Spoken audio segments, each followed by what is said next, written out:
Put the tweet out. Call all your friends, call your mother, call your family. Tell them we're here. Let me make a new thing. Come on. Let's do this. We are live. Whomp. Hi, Nightbot. Nightbot.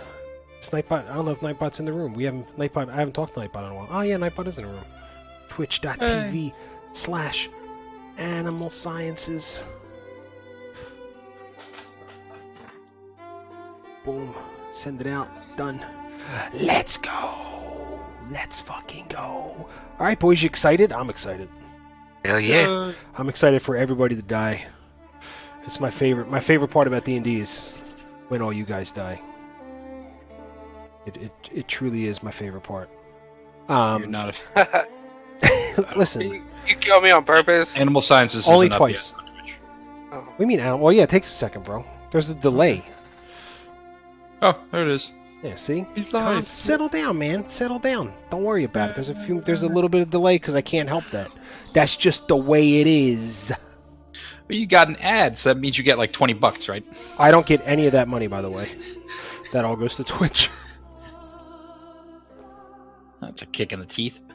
All right, so with the other D&D group, one time we played a 30-second clip of an Alanis Morissette song because the Canadian was a barbarian and Alanis Morissette's Canadian. He was going to sing the song.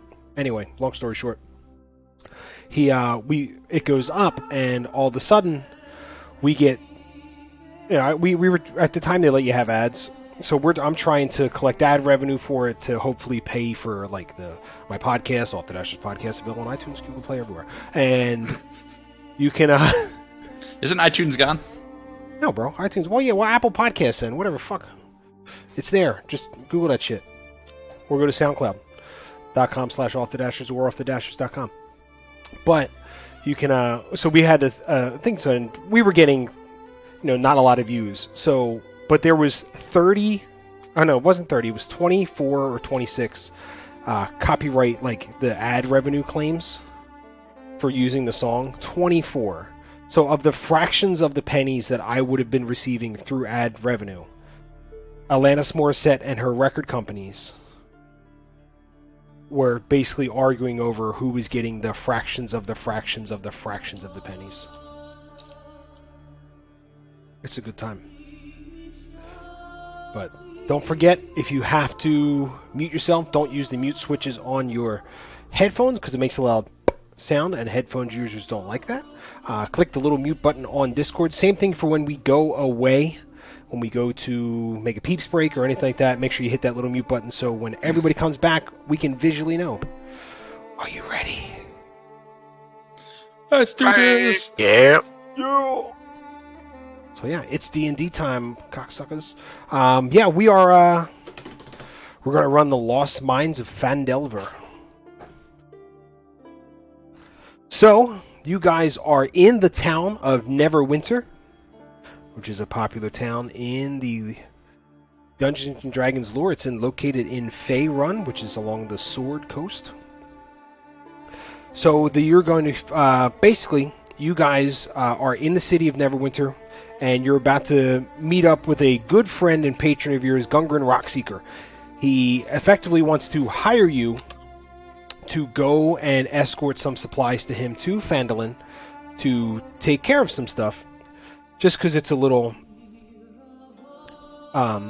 treacherous along the roads there. So he sent out a bunch of letters to you. You've all received the letters and you've opened them up. And like I said, in the inside it says that he's very excited because he's found a special thing, but he's been very secretive about what he has found, what he hasn't found. He's has it set up to where all you have to do is get on the cart, drive it to Phandalin, and he'll pay you 10 gold upon your arrival. He's already left a day ahead of you, taking a warrior escort named Sildar Hallwinter. They're going to go there early to make sure that they take care of business. So you guys have been preparing and everything, and you are told to meet in a specific tavern when you guys arrive at the tavern. It's pretty much a one-story tavern. It's not like an inn attached as well. There is a regular kind of stone facade with a wooded roof on top. It looks pretty old and beat up.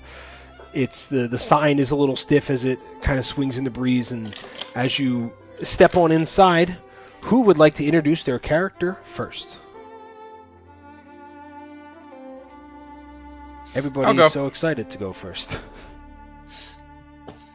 So am I sitting? So I walk in, or am I sitting there? You can describe it as you wish.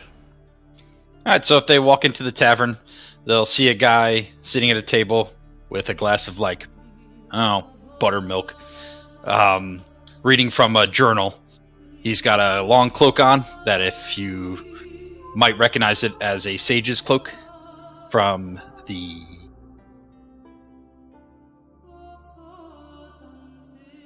Vault of the Sages in Silvery Moon. And you don't see much about him. He just has long sleeves on, and he kind of has his eyes covered, and he's just reading from his book quietly in the corner. Perfect. But he's like a 6 foot tall, athletic build, like he looks pretty solid. And he looks about a little bit less than mid-age, about middle-aged. Alrighty. Who wants to walk in next? I'll walk in. Alright, well, that's going to take two of you, since you guys are best buddies. But go for it, Gorgo. Everybody loves Gorgo. I'm 37 years old, and I'm a Libra. Hey, my Twitch stream died. There it goes. It's back. Hooray. 7 feet tall. So I got ducked to get into the door. Wait. Am I going to knock off Bear? Going through the Don't door? worry about it. I've learned. Okay. I'm still blue. Oh, you know what we can do? We can do this here. Ow. Oh, you wrote... And... What? And Go ahead. the shoulder that Bear's not on. It's where I hold my great axe. I'm wearing crappy clothes because I'm poor and I was promised money, so I showed up to do work. Promised money. All right. How about your little friend Bear? What's he doing as he comes in? Bear is swinging down onto Gorgo's back as he comes in, so he doesn't He's so bonk his cute. head on. So he doesn't bonk his head on the doorway for the millionth time. He has full leather armor that's all covered in fur, a big furry beard, and lots of furry hair. And he looks abnormally hairy, but kind of monkeyish to Gorgo, which is why I'm named Bear. Makes perfect sense. Hey, listen. This is Corvair, by the way, since I wasn't on the right thing. All right, mean Eris 1.2. Yes, Eris No, 1.2. It's a new guy. Let's go with the last guy. Well, this is Thorin. He's got nice long beard. It's braided. He wears fine armor. He's a knight. And he's an overall badass. Alrighty. So as you guys all kind of come in and you're sitting around, Gorgo and Bear are going about their normal routine of looking for things, and Gorgo's trying to get pizza rolls and wheels of cheese delivered. You hear him argue with the thing, and you happen to see Gorgo waving around his little scroll, and Corvair, you stop what you're doing and you come up to Gorgo and ask him about his little scroll. Well, what you got there, big fella? Mine. What is in your hand? Paper. It's a paper. Can you read the paper? Sometimes. Can you read it for me? Sure. I hold out my hand. Here you go. I read what's on the paper. Thank you. So you basically pick it up, you read it back to him, Dear, enter name here. Thank you. You have my money. I continue reading. Thank you for blah blah blah showing up. I have some good news. Blah blah blah. I'm assembling a team of people. Blah blah blah. It's called the Avengers Initiative. Blah blah blah. We are getting ready to go to Phandalin. I've left it beforehand. Signed, your pal, Gungren Rockseeker. You think it over a little bit, and you kind of you look at Gorgo, and you hand him back his paper, and you show yours as well with the same kind of seal on it that's been broken. You let him know that you're part of the group there, because Thorin, you've been relatively close by, and you hear them kind of arguing, and you kind of stand up and go over like, do we need everybody to settle down here? No, we're just this big fella over here is excitable, it seems. And what is that? And I look at Bear. I believe you mean who? Hello. What shall I call you? Big guy here calls me Bear. I'm Nice. his pet monkey. The look on Corvair's face is one of okay. Okay. Do you have a problem with that? Wow. Besides the misnomer, no. What? Besides the weird name, no. Okay. That's acceptable. I like that he gets outraged and then, yay! Oh no, wait, that's fine. All right, so Thorin, you recognize the seal, and you kind of shuffle over and greet them, and you open up and same thing, and you guys go, okay, I guess we're ready to get going. And you make your way out of the tavern. Hey, what? You took my FU away. I know. Don't leave it there. I'm gonna Also, go. please do not draw on the thing. Just remember, you have a specific color. I can see who colors what. I'm gonna just before we leave, just ask the innkeeper if Gojum Rockseeker Gungeon Rockkeeper, did he leave anything for the group that was supposed to be leaving shortly? I asked the innkeeper. Who is this Gumjum Rockseeker? I described the dwarf. He's a dwarf. I mean, we have lots of dwarves here. If you look, and he points out across the bar. He set out about a day ago with a warrior escort. Yeah, this is a major city. There's lots of people who come and go. And give him a thumbs up and walk away. He just kind of shakes his head like, I don't know, what the all right. So, following the note you received about the instructions that are included in the note, you head out to the stables, and you see the cart waiting there. As you kind of stroll up, the stable master comes out and says, "Hello, how are you? How can I help you?" We're here to pick up a cart for Gundren Rockseeker. You should have made all the necessary arrangements. Oh, yes. And who will be...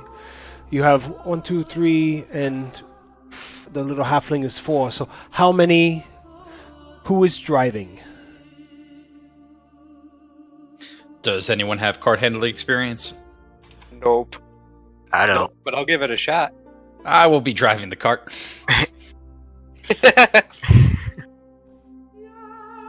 You will be driving the cart. Yes. Okay. Have you driven a cart before? Yes. Okay. And what part of the cart do you hold?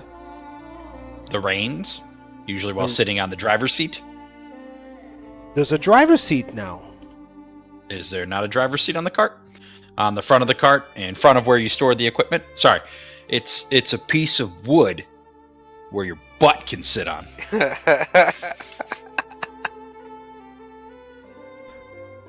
A piece of wood that your butt can sit on. And comfortably control the cart. I mean, move the horsey things. Move the horsey thing. Okay, so listen. And he kind of clicks his, snaps his thumb and goes, "Stable boy, come here." And the little boy comes over. He goes, "Sit him here. You listen to him, and he'll show you how to run the cart." And the little boy goes, "Yes, sir." And jumps up and says, kind of holds the reins with you. Tells you how to pull left, pull right, how to go. It's very simple. So these oxen are our best oxen. They're very well trained. You basically just have to sit, hold the reins, and they will go. If you want to get them to stop, you just give them a little slack. If you want them to go, you give a little pull. Got it. You sure? Yep. Okay. Crystal clear. He hops back off and gives a little nod to the stable master and scuttles back to go back to mucking the stalls. He says, "Are you ready?" Yeah. Are we all ready? All the I'm gear ready. that you need. You're all loaded up here. You don't. We've had the supplies loaded since yesterday. Yep. Well said. We should take off. What time of day is it, by the way? It's Like morning? like let's say 11. Okay. Did we get paid yet? No, I have not. you get paid upon getting to Phandalin and seeing Gungar and Rockseeker, who is going to pay you 10 gold pieces each Yay. for your hard work. So you guys sit there, you kind of load everything up, and who's Corvair, you're driving the cart. Yep. And everybody else is sitting in the back, I guess. Yeah. Yeah, I'm gonna dangle my feet off the back. Perfect. So yeah, you're kind of Be a lookout. holding your feet off the back, just barely scuffing the road as you kind of go by. And after a few hours on the Triboard Trail, once you basically come down the main road, and it takes a little bit of time before you get there. You make the left onto the Triboard Trail, and it's a pretty rugged and kind of like beaten up trail. It's well traveled, let's say. It's pretty fairly used. Let's get you guys into the proper positions over here. So, As we were going, I would have asked Bear or someone to sit and keep lookout on the front. Too late. What do you mean on the front? Oh, to Well, sit like- shotgun with you? Yeah, so that it's a second set of eyes.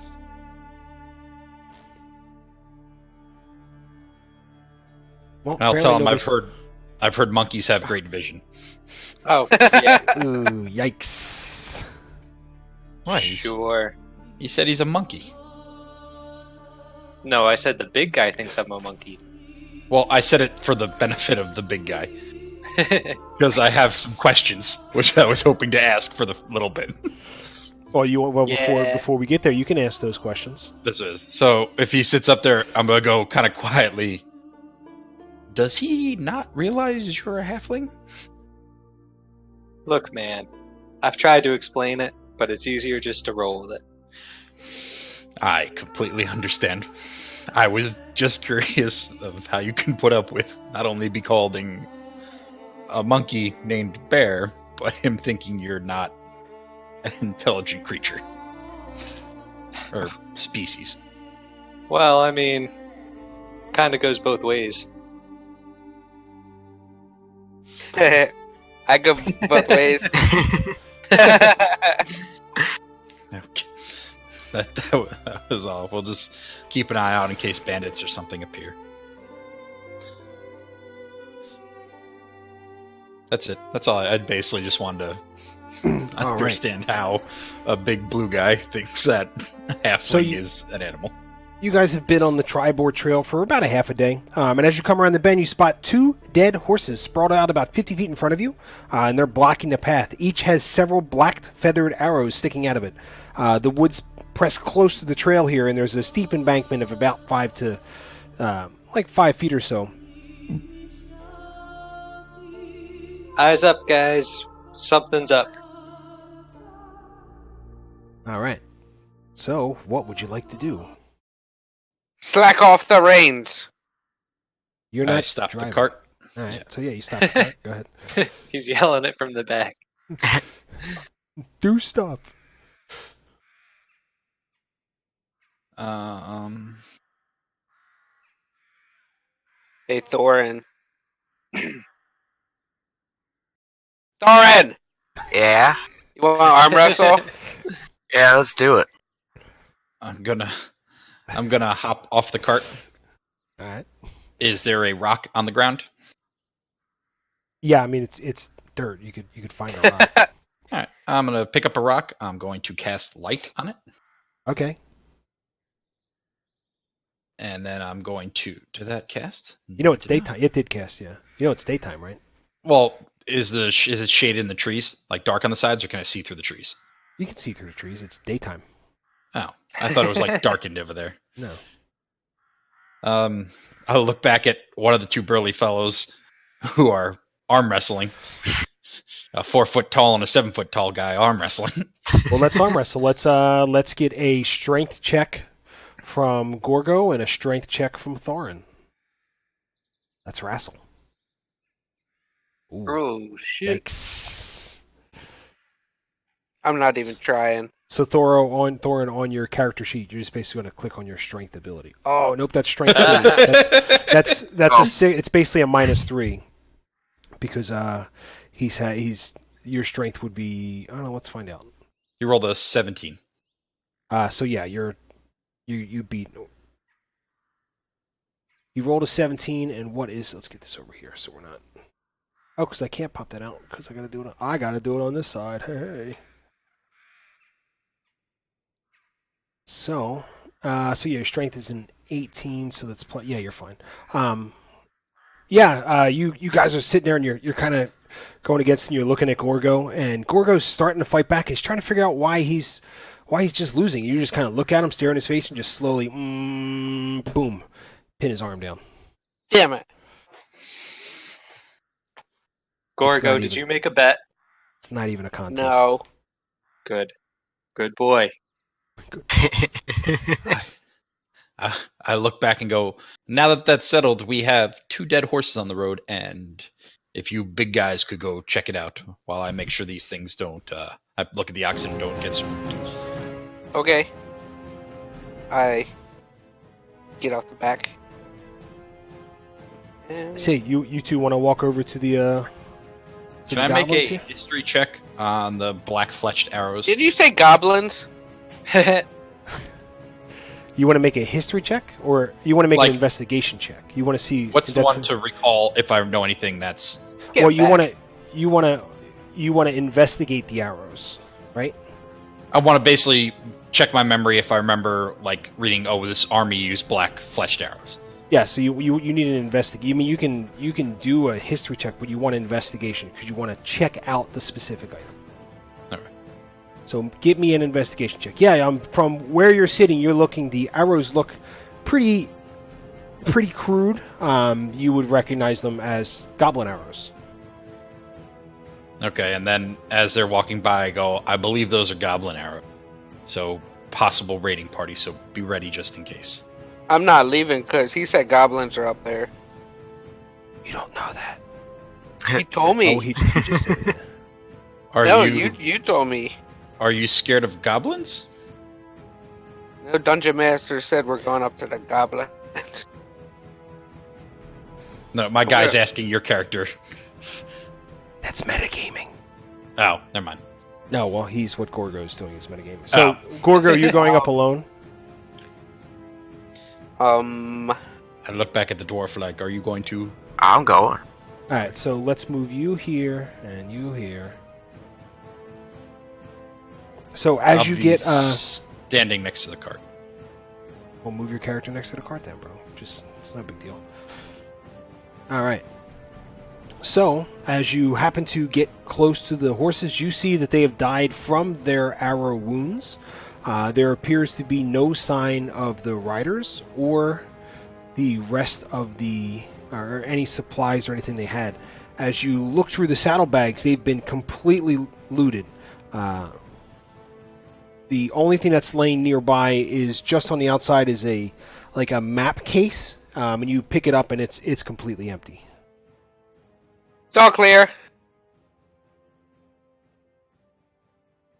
I go, why don't you guys sweep the woods?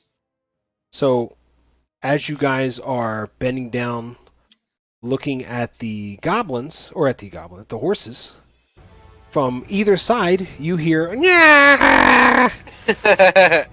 as 4 goblins jump out. Bum, bum, bum, bum, bum, bum, bum. On either side, one is holding a short sword, or a short sword. I'm all screwed up. A scimitar, and one is holding a short bow. Which one's got a bow? Yeah. Let's mark. Let's move this over so we can actually see it. Let's say that guy's got the bow, and that guy there has a bow. For now. And I need everybody to roll some initiative. So remember, click on your character token first, then click on initiative on your character sheet. Oh, look, lead. It comes up as test fighter. So for people playing the home game, the other day when we ran a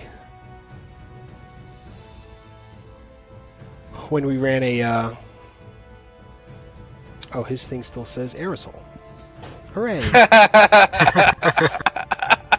So anyway, when we ran our little test session to teach Thorin here how to play, we drug over a mastiff as part of a joke, and he became the mastiff. There's literally nothing I can do about it.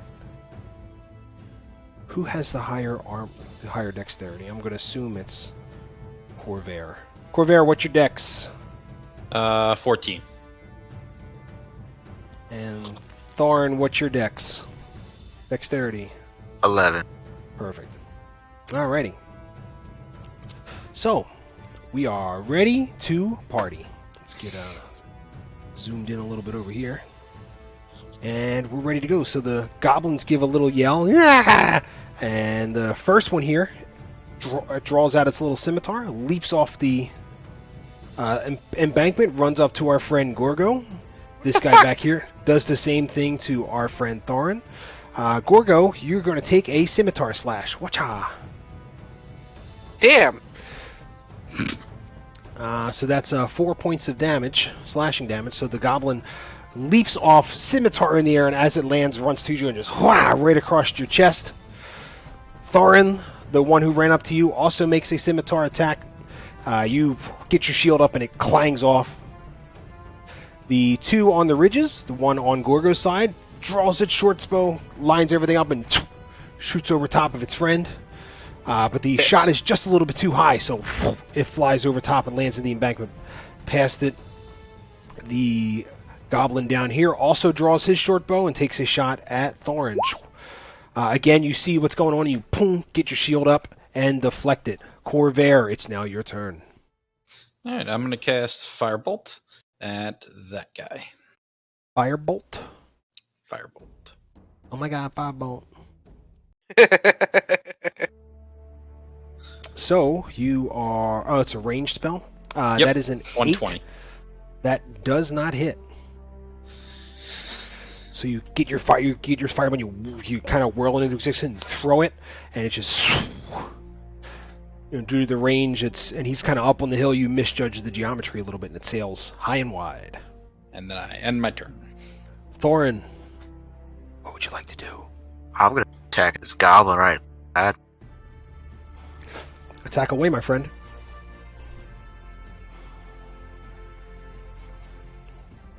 So you hold your long sword up above your head and slash him straight down, and that's going to hit. Let me get some damage.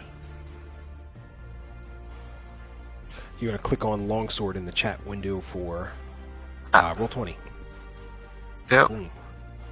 Jesus Christ. So yeah, you pick your sword up and you right into the top of the goblin, hits him right in the shoulder, and you just see his arm kind of flunk down. It digs in like a quarter of the way into his body, and you pull your sword back out, and he just falls down dead. He's had a real bad time. Oh. Cool. What else would you like to do? You still have movement left, so you can move your movement speed in any direction you want.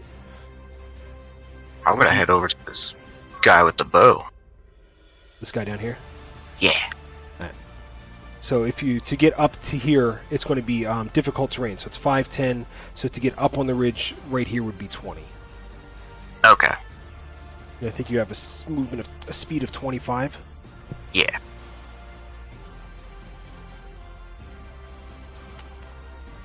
All right, you can move your token right there whenever you're ready. All right. All right. And you don't have any other attacks. You don't get a bonus action, so you should be all set. Are you finished? Yeah, I'm finished. All right. Everyone's favorite friend, Gorgo. I'm pretty pissed off because I didn't even do nothing. So I'm gonna rage. You're gonna rage, okay? Let's see. And look at that guy. Look at that guy. Yep. So, what'd I do to you? I'm gonna come down with the axe. Hit him. Yeah, you don't do that. So you get really mad and you slam your axe down, but because he's so nimble, he kind of shoots to the left and you bury the axe into the dirt. I'm raging. Yes, you are raging. So now Oh yeah, I'm that's right. mad. You get advantage. No, I'm sorry. Yeah. I'm fucked up. That does hit. Let me get that great axe damage, son. 11 plus 2. Let's turn that on in your character sheet. Oh. Yeah, so 11 plus 2. So yeah, you pick your axe straight up in the air. You yell that you're raging, and you just same thing. You dig it halfway into him and pull it back out, and he falls down dead. I'm gonna look up at the guy up there and just point at him with my sword and say, "You're next." Your axe. Ready? Yeah. It's my turn. It's a curved axe. All right, Bear. I'm gonna put my hand on Corvair's shoulder and say, "It's okay, man. You'll get him next time." And I'll cast Bardic or I'll give him Bardic Inspiration. Perfect. So I believe on your character sheet I have marked where you can put Bardic Inspiration, so just make sure you tick that once. It lasts for 10 minutes. The way Bardic Inspiration works is you can add a 1d6 to any ability roll or attack roll. Okay? Are you ready? Okay. And hang on, and you can use that. Hang on, let me just link it. That makes more sense. That tells you how you can use it. Okay. So then I'm just gonna sit down on the little seat and end my turn. Okay. First goblin here, standing next to our man Thorin, drops his short bow, draws his scimitar, and takes a swipe. Whoosh! 14. I think your armor class. I don't remember what your armor class is, but I'm pretty sure it's higher than 14. Actually, no, I don't know. I can look. It's 18. So he goes to swing down, and same thing. You take your shield, and you kind of clunk it out of the way like it's nothing. And he's looking a little scared. He's realizing that he may have made a mistake. Our goblin from across the way here looks down at Gorgo and just yells at him, shoots his short bow at him. You take 7 piercing damage. So he's unfazed by you telling him that he's next. He feels a new sense and just launches it and hits straight into you. Whap! Right into your chest. And Gorgo begins to bleed. Corvair. It ain't working. What ain't working? Oh, you're down. That's half damage, right? Because you're raging. Oh, okay. Yeah, Oh, you so haven't picked it. I was going to ask that. You don't have a totem yet. Totem? Using melee attack, you resist the bludgeoning. So yeah, you take half damage. So that would have been 4 damage. So add back 3 damage. So you should be at 6, not 3. Here's a guy who forgot his fucking barbarian class. Perfect. There. Corvair. I'm going to cast Firebolt at this guy. Firebolt him. Just a bit outside. Instead of moving closer to get a better angle, you try to redeem yourself, create your little fireball, and launch it. And yet again, it sails just over top of him. This time, it's a little bit closer, though. Okay. I was going to use Bardic Inspiration, but I didn't say it before you Oh, did. you can use it. Go for it. Okay. So then it's a 1d6. 1d6. 1. course It it still is. sails high. It gets Aw. closer still, but still misses, unfortunately. I lose my Bardic Inspiration. Yes, you've used your bardic inspiration. Yeah, Rockstonic says, "Oof." Hey, man, that's the way it was on Tuesday too, with you guys and your bardic inspiration. Are you all finished there, Corvair? Yep, and my turn. Perfect. Thorin. Alright, I'm gonna be attacking this guy with his bow. You want to attack? All right. Well, yeah. Oh, you want to attack him with a bow? Is that what you said? No, I'm attacking the guy with the bow. Oh, that's this one over here. He is the guy in front of you has dropped his bow and is now wielding a Yeah. scimitar. Oh, yeah. Eh? Let's do it to him. Ah, that'll hit. Oh my god.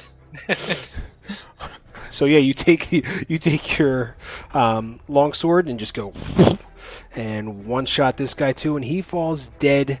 He's having a bad time. He's bleeding all over the place. You still have movement. Okay. I'm gonna run over to Gorgo, make sure he's okay. Alright, so this is 20. That's 25. Or you can be over here for 20. Over there for 25. Be right here. Perfect. What do you say to Gorgo when you get to him?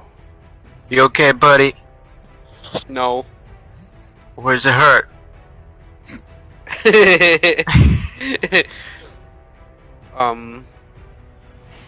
My feelings. It's okay, man. It's gonna be alright. Alright. Gorgo, What? it's your turn. I'm gonna limp over. 5, 10. How tall is this wall? About 5 feet. I'm So, gonna cut him right. You're still I'm gonna raging. cut him. I'm gonna cut him. Alright, try and cut him. Go for I'm it. gonna cut him from the ground. You try and take out his ankles. Alright, either way. That'll hit. And you kind of come up to him, and you're just you're able to look over top of the thing. He's standing there. He looks pretty nervous. His eyes are real wide, and you take your great axe across, and you take him off at the knees. His knees come out, boom, and he falls over dead, just bleeding, Okay. looking like Lieutenant Dan. That hurt. I'm gonna sit down. You're gonna sit down. All right. Well, bum bum bum bum bum bum bum bum bum. You did it. You defeated all the goblinoids. I'm going Hooray. to walk over to Gorgo. And I'm going to cast Healing Hands. All right. So let's cast that healing hands. So So he gets- literally gains 1 hit point. He gets 1 hit point. Here you go, buddy. So yeah, you managed to walk over and you touch his boo boo, and it actually stops bleeding. Believe it or not. Thank you. You're welcome. It's the least I could Why? do, seeing I did nothing. Hey, you tried, man. Give yourself Uh, some credit. I'm gonna look at these goblins. Do I recognize anything like clan or anything? Nope. I'm going to search this one. Just say you search Agon. I'm trying to find the any information that it has specifically, because I don't remember if it has it, to be honest. Okay.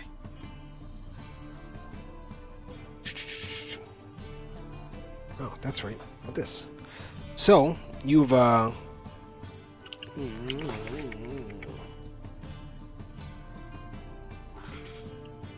can't talk to you because he's kind of unalive.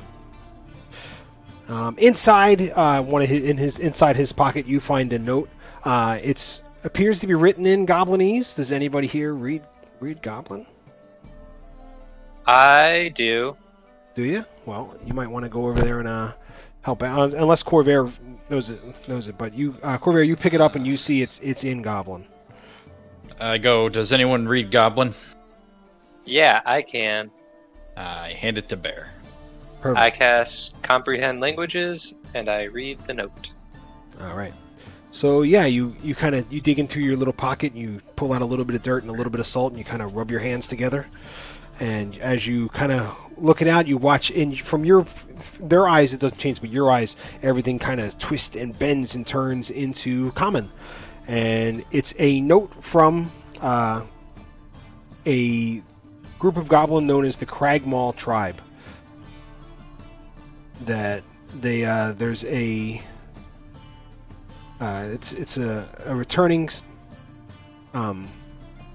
goblins. They're going out looking for food and supplies for their boss, Clark.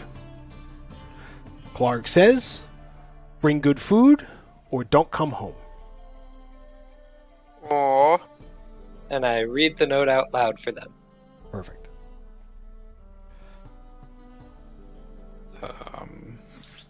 Is there anything on the other goblins? Nope. They all have normal goblin treasures. They have their pretty crude-looking scimitars with their crude short bows, and just normal goblin trinkets like a smoother than normal rock, a little chunk of like busted glass, but nothing of actual value. I'm gonna take out my journal from my bag and just write down the names of the tribe and the thing, just a note in it of who sent it and who they were part of. That's fine. You want me to give you a little handout thing you can put in your... I can Sure, yeah, because my guy's basically, since he's a sage, like he writes down anything new that he doesn't know about. You do you, bro. So I'm not taking papers, I'm making papers. Okay. I'm not taking papers, I'm making papers. So yeah, you now have access to a journal. Okay. So you can type in there whatever you want. I don't care. I don't think I can. Uh-oh. What do you mean, uh-oh? It bumped me back out. Hold on. Oh, it kicked you out of Roll20. Anyway. Trenton Police Station. Trenton Police Station?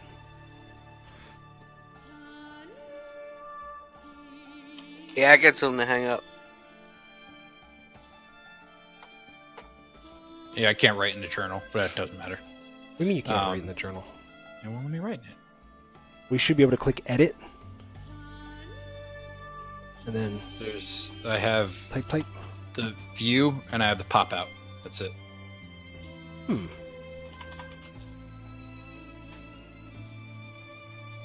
How strange.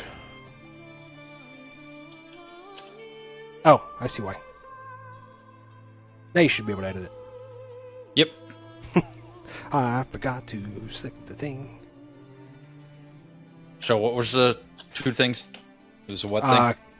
Clarg, Klarg, Clarg, from the Cragmaw tribe.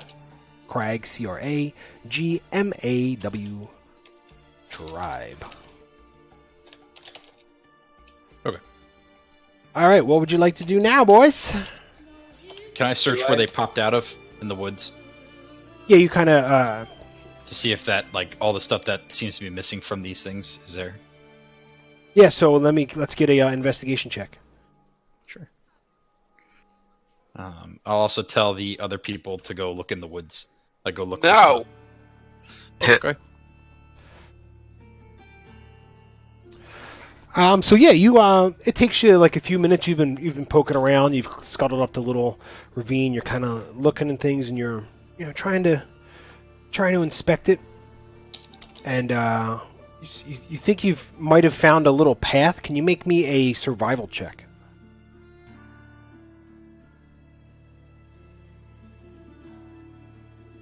Oh yeah, for sure. So as you kind of start getting a little closer, you can see that there is a definite path just to the north of where the horses were slain, and it looks like a dozen or so goblins have come and gone over the trail, as well as there are signs of 2 human-sized bodies that have been hauled away from the little ambush site. I'm gonna come back out of the woods. There's a trail over here.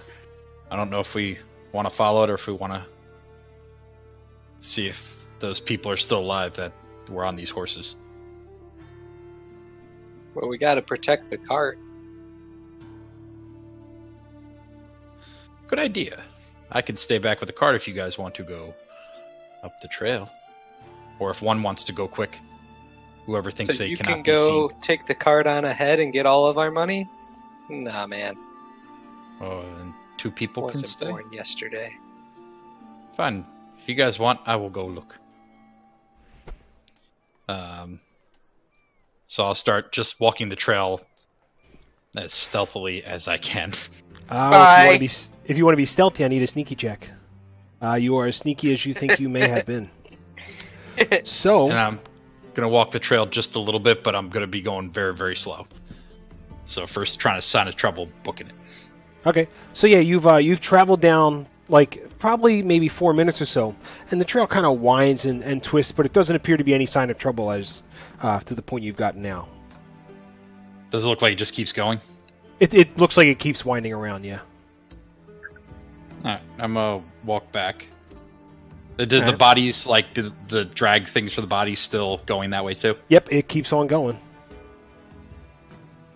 I'll go a little bit farther. All right, so you go like another 5 minutes. So you're about 10 minutes down the trail, and you can no longer see the rest of the party, and you've made your way pretty far down when you get to like I said about 10 minutes out, and all of a sudden you hear of some branches snapping. Can you make me a dexterity save, please? So yeah, it's a you hear a quick snap, and you feel a rope slide around your foot, and you are now dangling upside down about 10 feet above the ground. Do I hear anything around me? Make a perception check. So you're after you've hit the ground and you're listening, you're trying to hear everything, and you're basically suspended upside down, hanging. But there is no sound coming your way, at least not yet. I'm going to take out my dagger and Okay. try and cut the rope at my feet. Sure. Ow. Go ahead and make an attack. Oh yeah, that'll hit. Your damage is going to be more than 1. So you kind of lean forward a little bit, and you start kind of cutting at the rope, and it pops. You come to the ground. Can you roll me a 1d6, please? You land square on your dome, and you take 4 points of bludgeoning damage. That's more than half my health. Yep. Okay. So you get up, kind of bloody. You kind of hit the ground. And you kind of reach the back of your head, and you feel it's kind of bleeding. You got a pretty nasty headache. Didn't you hear he likes to kill people? book it back? All right, you double time it back, and you start coming back towards the end of the trail, and you see everybody still hanging out, waiting for you. So you guys see me come out of the woods with blood coming out of the back of my head. I go, there's some traps on the trail. I'm gonna go sit down for a little bit. I'm gonna go over to the cart and sit down and take a little short rest. A short rest Well, is an guys. hour. Oh, I thought it was like a 5-minute thing. Not anymore. Okay, well then I'm just gonna kind of sit there. Can I We're do doing medicine? we're doing some hard rolls. What do you want medicine for? Do you have a healing? Do you have a healer's kit? No, I was gonna use some like cloth to kind of bind my head. I mean, that's just going to... Medicine checks are basically to stabilize you so you don't die. You don't have to make death saving throws. It's not... Okay. You can use your healing magic that you had, No. which I'm pretty sure you've... Can so I once a day. medicine myself to make sure I don't die? Do you have medicine? Um, Because I'm pretty sure you don't. yes. Yeah, I can see your character sheet. I got a mess kit. A mess kit is not a medicine. He puts a pot on his head. Clunk. I got. Yeah, you don't have any of that stuff. I don't think... Unless What's in my somebody... explorer's pack? all the stuff that's listed, like your mess kit and things like that. I don't know if anybody has any type of healing stuff right now, but no, you're pretty much all set. So you come back, you let them know that there's traps on the road. What would you like to do? Well, guys, looks like our driver's incapacitated. Not quite dead yet. You could drive. I'll drive. Barry, you drive. Okay, I'm gonna limp back to the cart. I'll jump up next to Eris and take the reins. I mean, Corvair. My bad. That's gonna happen That's- for a while. Yeah, that's gonna be a hard habit. I'm gonna lay in the back, and if it's a long enough journey, I'm gonna sleep. All right, so you guys go about 65 feet, and you come to the two horses that are dead, laying in the middle of the road. The cart's a little wide for them to be maneuvered, so you're going to have to move at least one of the horses. Looking Hey, back and Gorgo. forth, you look over at Gorgo, and Gorgo decides that he's big enough, he can touch him and move him. Why do I gotta do it? Gorgo, you're 7 foot tall. Just move the frickin' horse. I go over to the horse and start humping it. Make I'm a gonna constitution go- save. Can you make a constitution save for me? He's making it move. Yeah, well, he is making it move. He's also making other stuff move. I'm gonna cast minor illusion and make it sound like the horse is alive. All right. Gorgo, What? your horse that you're humping appears to be alive. Good, I don't have to move it. It can move itself. Well, you stop humping it and listen to it, but it unfortunately doesn't move. It just stays exactly where it is, even though it's going. What's wrong with this horse? Move. I look over at Bear and just shake my head, smiling. I'm gonna kick it. You go to kick it. Can you make an investigation check with advantage, please? Yes. So yeah, you give it a good stiff kick, and as you do, it stops, neighing and making noise, and it reappears to you as a dead horse. All right, I'm gonna move it. All right, so you grab it by its legs and you drag it out of the way, and as the cart comes by, you're able to climb back in the back without an issue. So where are we heading, boys? Can I cut some meat Sleep. off this horse just for tonight's dinner? Yeah. Yeah, sure. Let's say you take about 10, 15 minutes to dig and cut off a few like In that basically 10 and 15 minutes, I'm already sleeping. four portions of food. I throw it in the back of the cart and then I hop back up. All right. So And then I'm going to doze off and take a little nappy nap. all right. So where are we going? Since nobody's determined to let me know where we're going. Are we We're going gonna follow the trail. Yeah, All right, towards so our you- original goal. Skip ahead in my book here a little bit. So, As you guys have traveled a little farther down the line, the rutted track emerges from a woodland hillside, and you catch your first glimpse of Phandalin. The town consists of about 40 to 50 kind of simple log buildings. Some buildings have old fieldstone foundations. Others are kind of ruined and crumbling, and there's where the stone walls are. So as you start to kind of roll up, you're getting a better look at what's going on. There's ivy and briars that are surrounding the newer houses and shops, showing that they must have been a larger town here in like hundreds of years ago. Most of the newer buildings are set on the side of the cart track, which widens into a muddy main road of sorts as it climbs towards the manor house on the hillside of the east of town. As you approach, you see children playing in the town grass and townfolk tending to their chores and running errands at the shop. Many people look up as you approach, but all they return to, they all kind of look up at you and just go right back to what they were doing. How long has it been? It has been well over 3 or 4 hours. It's getting close to dusk. Can I roll a hit dice? You are able to roll your hit dice. Did I gain anything back? Only if you roll hit dice. Fuck that. Fuck that. Classic. I'm back to normal. So yeah, as you kind of roll into town, you start this area up here, the Tribord Trail. As you happen to come down, you come back past Barthen's Provisions, and it's listed in your... Let me get to the thing here. It's listed that that's where you're supposed to deliver your wagon of supplies.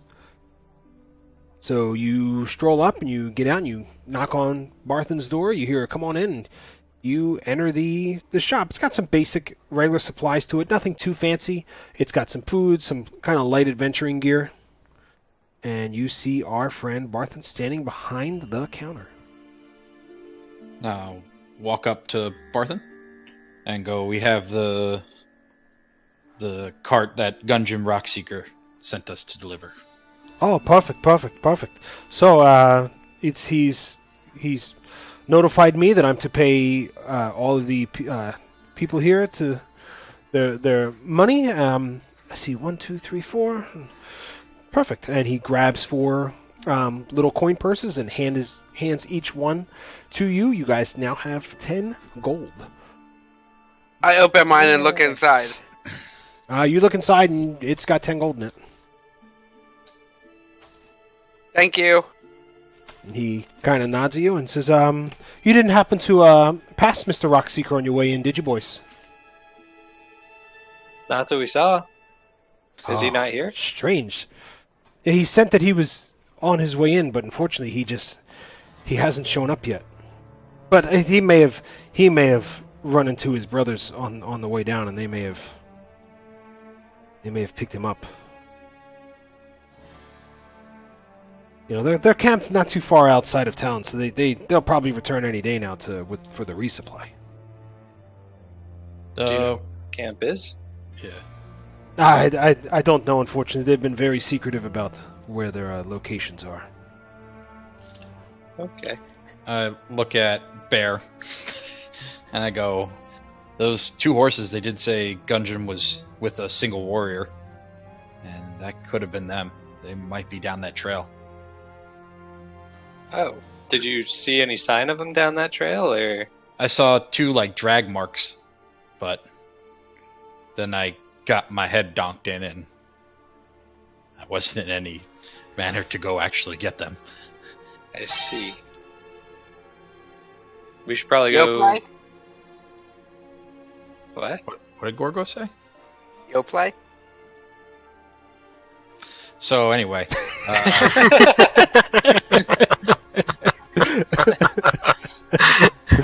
Yo play. what time is it getting? Is it like nighttime now? It's just about dusk. I go, "Do you guys want to stay here in town tonight, and then maybe if they're not here in the morning, go see if we can find them?" Yeah, I think that's a pretty good idea if they don't show up by then. I asked Yes. Barthen, "Is there any inns in town or places?" Yes, that there's one right there. I understand that, but On the I map. don't have a map of this place. It's on the That'd thing be- right there in front That of us. would be almost metagaming. I have to find out the information. What's the sleeping giant?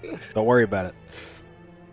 So, he kind of points down the road a little bit, and he says, "Oh yeah, it's just a little bit past the thing, right near the center of town. It's the old Stone Hill Inn. They'll probably have some rooms for you." Okay. Anything else of note in this town? Any libraries or temples or?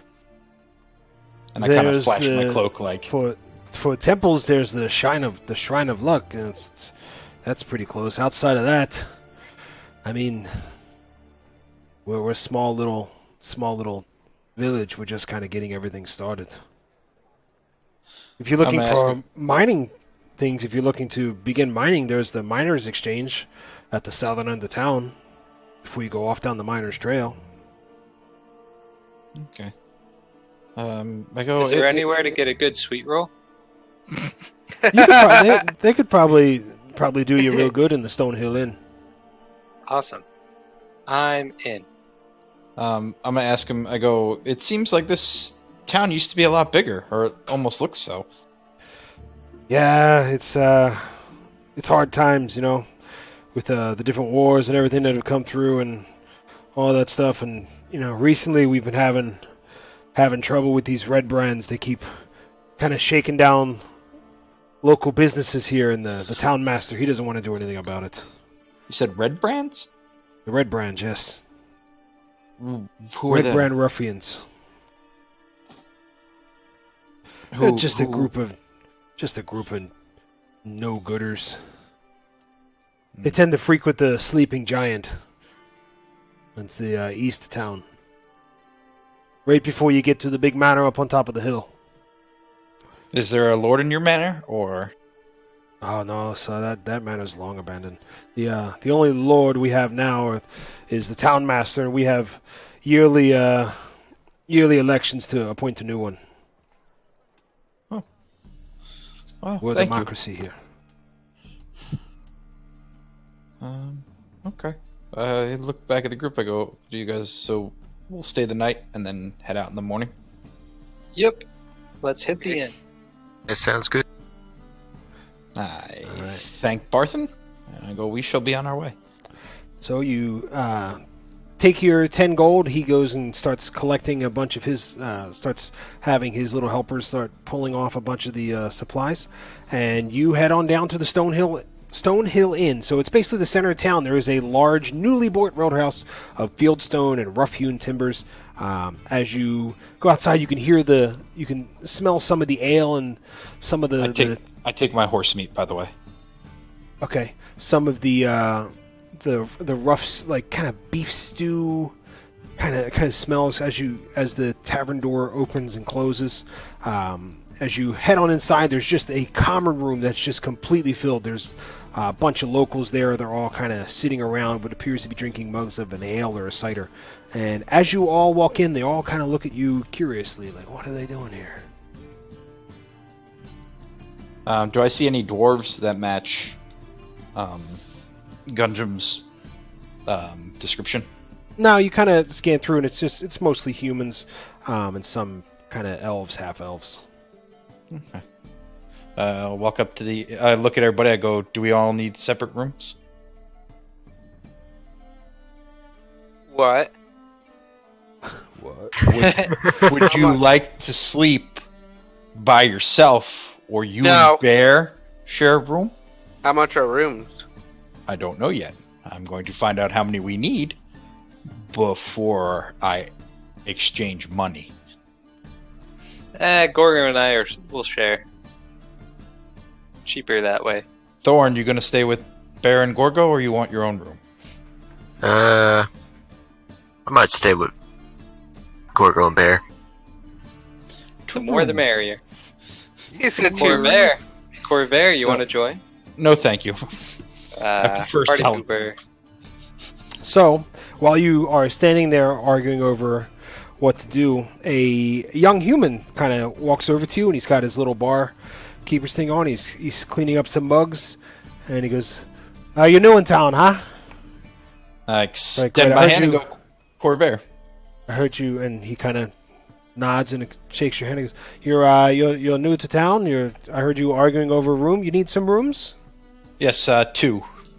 Two rooms. Let's see. Say What do please. I have a few rooms available. And 2 rooms, that's no issue whatsoever. How about 4 people here? You have horses that need to be stabled? No. No, any other supplies, anything you need, or just what's in I your brought little this backpacks? nice horse meat. If you want to add it to your larder, I thought we might have to spend a night on the trail. Horse meat. That's We gross. don't really serve horse meat here, but I could have our cook it up for you if you like. Sure.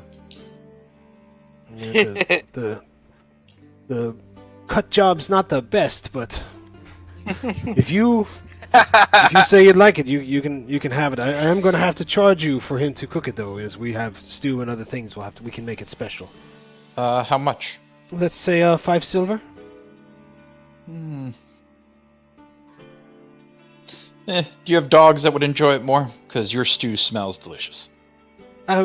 We don't, but we can probably find someone to take your horse meat. We'll do that then. And- So how much for the room? It's based 10 gold, 10 silver each. So I give I'll him... say, how about 8, and I will try to persuade him. We don't really have that much money. He looks you over and goes, 8 apiece is fine. Awesome. Thank you very much. I will hand him 1 gold coin for my room. We don't have 10 silver. Here's a gold coin. What's the exchange rate? Way to go, Corvette. So he kind of looks at you and looks back and exchanges your gold and your silver. What's the exchange rate? 10 silver per gold. Okay. So he gives you 2 copper and 8 silver. Okay. Wait, you said it's 8 silver, and I got back... Well, I'm 2. Got back I'm 750. sorry, 2 silver. I get 2 silver back, okay. Yeah. And then I go, and I go, you guys need to pay for your room. However you want to divide it up. Oh, it's 8 gold apiece, so not per room. We're gonna have to add Gold. That's a lot. a silver, big man, silver. You said Looks gold. like this, and he holds up the little silver triangle.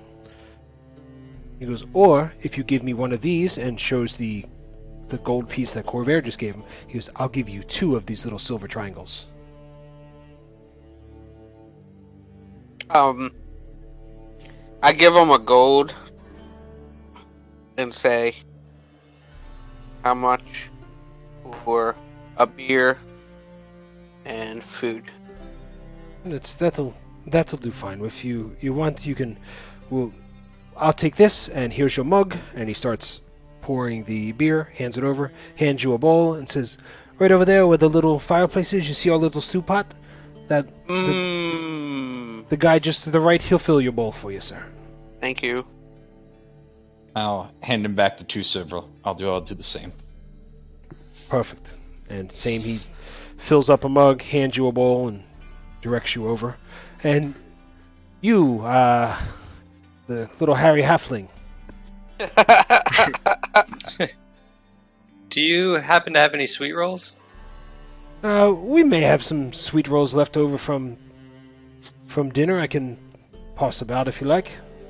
Yeah, if you got any of those, I'd rather have that than the stew. And I give him the 1 gold. Perfect. He knocks on the table.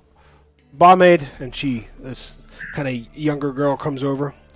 He goes, do we have any sweet rolls from the morning? And she goes, I'll check. And she goes into the back, and a few minutes later comes back with a plate with 1 sweet roll. It's a little harder, just as it's been out for a little bit. Good enough. Hands you the mug, hands the mug, fills it up. Hands it to you. And Thank you.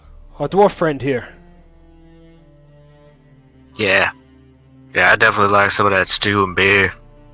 Perfect. So 1 gold, and we'll send you on your way. There you go. Here's the 1 gold. And same thing. He repeats the process for you. Hand you the mug. Hand you the bowl. Points on over. And off you go. Before you leave, he hands a room key to Corvair and a room key to Bear, because he seems like the one who's less likely to leave it somewhere.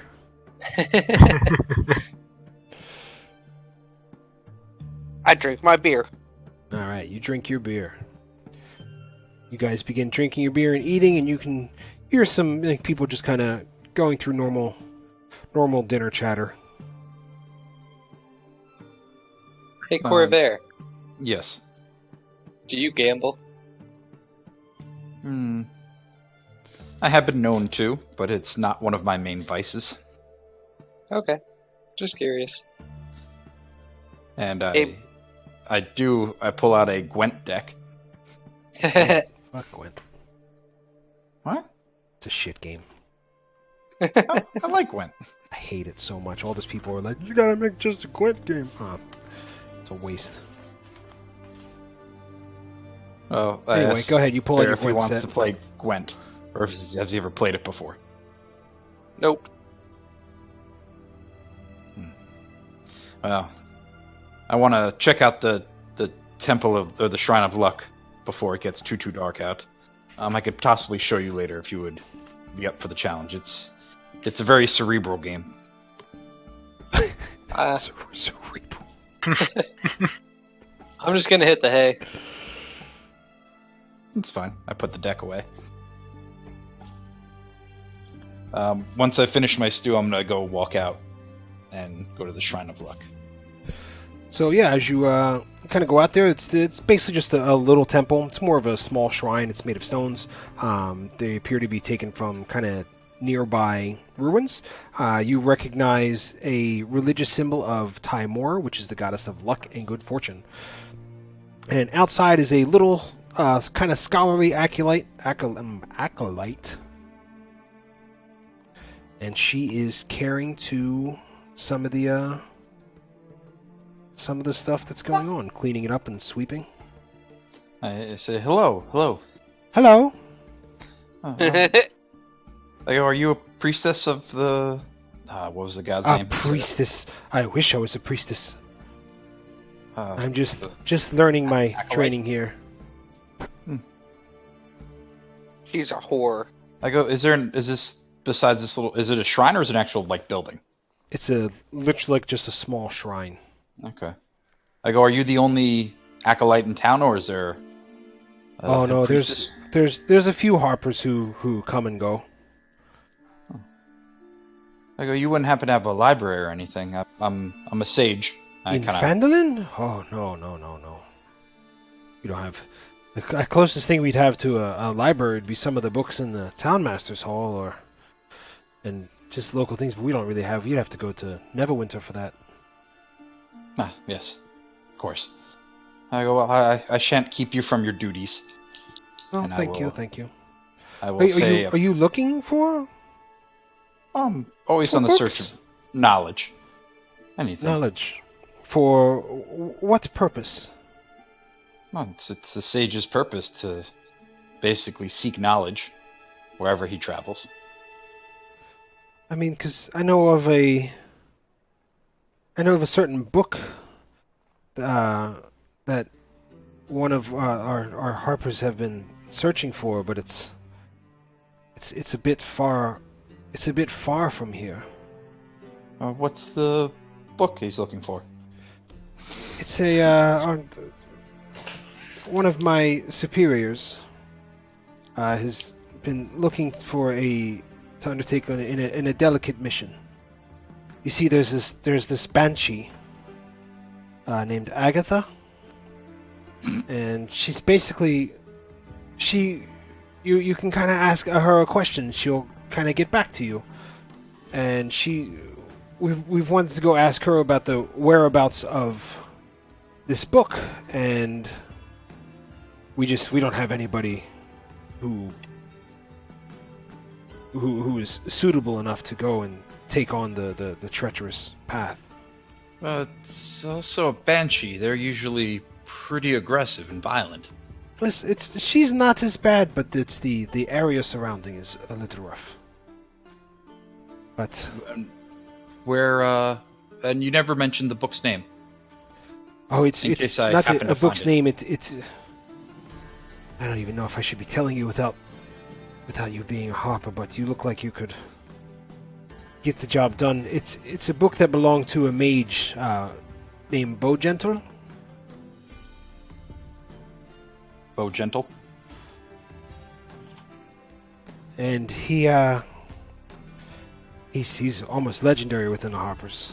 I don't have anything as payment for you. I could offer you some supplies if you like. Well, we have I have a previous adventure I need to complete first, just north of town, on the road back to. I see. Well, if you would like, come seek me out, and I will divulge more details then. And I never actually got your name, and I hold out my hand, Corvair. Oh, Sister Gorel. Corvair. Gargamel. Garvel.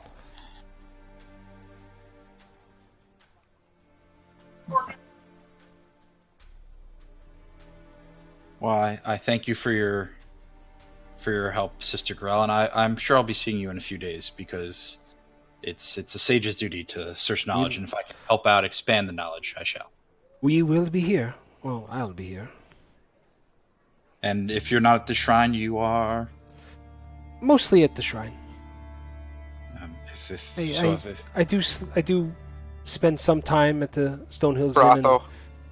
If I can, I'll be there for food. If not, most of the time, my home is right here, and she points just to the northwest at a little cottage. And if I happen to not be here, you're more than welcome to knock on the door. Well, thank you. And is there a saying that I know this deity uses? Make it up, bro. I don't have that kind of information. Who am I, the dungeon master? May luck always follow you. And I bow my head and I walk away. Couldn't even say, may the odds ever be in your favor. I couldn't think of the thing. That's what I was looking for. I couldn't think of what the hell they said. That's what I say. May the odds forever be in your favor. So, yeah, she kind of gives a little elvish curtsy to you and goes back to sweeping up her little shrine. I'm assuming you're heading back to... Yeah. So you go back to the Stonehill Inn. Bear has already gone up to bed. I don't know what Gorgo is doing, and I don't know what Thorin is doing. I don't either. That's pretty par for the course for our friend Gorgo. If So I Gorgo's walk in drunk and they're on just this. at their tables drooling, I'm going to finish my mug and then walk up to my room and bid them a good night. So you're going to sleep. I'm going to assume the other two boys also want to go to sleep. Okay. You said okay like you don't want to do that. I ain't got nothing else to do. Well, that's fine. How about Thorin? Is there anything you would like to investigate around town prior to going and take a little nappy nunu time? No. Alright, perfect. So yeah, you all retire to your beds. Before I do, I'm going to write down all the information she told me in my journal. That's fine. You just write it in your journal whenever you want. You don't have to tell me. Okay. So yeah, Corvair retires to his single room. Can't leave the dirty dishes around. They got barmaids for that shit. So they get up, they leave, and Gorgo and Bear, they see the one bed in the room, and they don't really, they do whatever they normally do. But Thorin, you're out of bed. Because you never requested to have another bed in. But as you see them kind of looking over what's going on, you hear a knock on the door. As you open it up, they're standing there with a bed basically kind of folded up, and they Go. You didn't want a bed. I'm assuming you wanted an extra bed and you didn't want to sleep with these two, right? Oh, yes. Okay. Sorry about that. They come in and they put the bed down, and he also calls in, and they come in with a little child-sized bed for our friend Baron. And he places it down in between the two beds, and the little helper kind of holds his hand out like expecting a tip. Nobody gives him anything, and he just kind of stuffs his hand in his pocket and turns around and leaves. Yo, I'm not giving him a whole gold piece. Yeah, Closes the door behind him. I'm not that dumb. So, you guys sleep over the whole night. You wake up well rested, and at this point, we're going to take our first peeps break. Yes. Peeps break. Remember, make sure when you leave to hit the little mute Pause button on on the Discord, Discord. so we know when everybody comes back. We'll be right back, everybody. It's time for a peeps break.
Dumbgeons and Dipshits.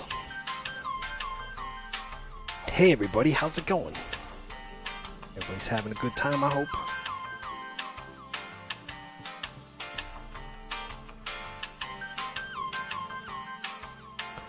Corgis. I wonder if I still, I don't know if I'm subscribed to anybody. I don't think so. I haven't been on Twitch in forever. I haven't been on there in forever. Stop spamming symbols. Nightbot got you there, champ. Yeah, watch out for that Nightbot. He'll get you. I got the Yay, Nightbot. Yay, Nightbot. Remember last time when Nightbot was our only viewer? That was so much fun. Thanks, Nightbot. Always there, making sure we're okay. Holding down the fort. And I wrote a question in our little chat thing if you guys want to answer it in there. Or you can tell everybody, it doesn't make a difference to me. Oh. Habanero Aegis. Yeah, he did. He spammed, this says 13 messages. So he tried to spam a bunch of emojis, and Nightbot said, homeboy. Eat it, nerd. He should only be muted for 5 seconds. Sorry, bud. Who is that? I don't know. I don't ask questions. Habanero Aegis seems like his own person. Let them do them. Who am I to judge? Roxtonic's your friend, right? Rockstone, that's my boy Skelly, yeah.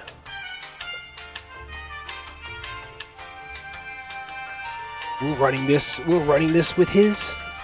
for his group. Normally I am a player in that group, but he had some hard-working programming code monkey stuff to do. So he's like, hey, do you want to be a DM for a few weeks? I was like, sure. 3 months later, we're still at it. But it's all right. We're almost finished in his group, so we'll see how that goes. Depending on how much we've got, probably I think 3 or 4 more sessions in their group, and then we'll be back to playing normally. Normally, I play a Goblin Warlock named Paz. Can you hear my hiccups? Currently, no. Okay. But it appears that everybody is back. Yeah. Yep. That was the worst ever. Gorgo's Roll20 must have crashed. Yes. So did my Alright. computer. Your whole computer shut down? No, it fell. It fell. Okay. It's Gorgo. Don't ask questions. I shouldn't ask questions, right? I'm sitting in a chair. And then I dropped my cup of iced tea. On your computer? No. Oh. Whatever.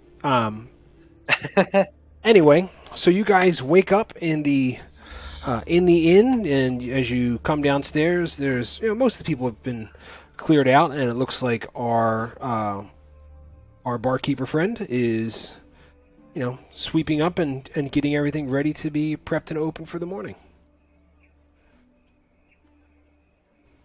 What would you like to do? Leave the inn. Do you have any sweet rolls for the road? We have some that are coming up that are a little fresher. How much for 2? Make it 4. 4? Oh, big. And then kind of goes through and goes 3 silver. I will give him another gold piece. All right, just do whatever the exchange is. You don't have to tell me you're giving him a gold piece, and we do the math. Okay. I'm lazy.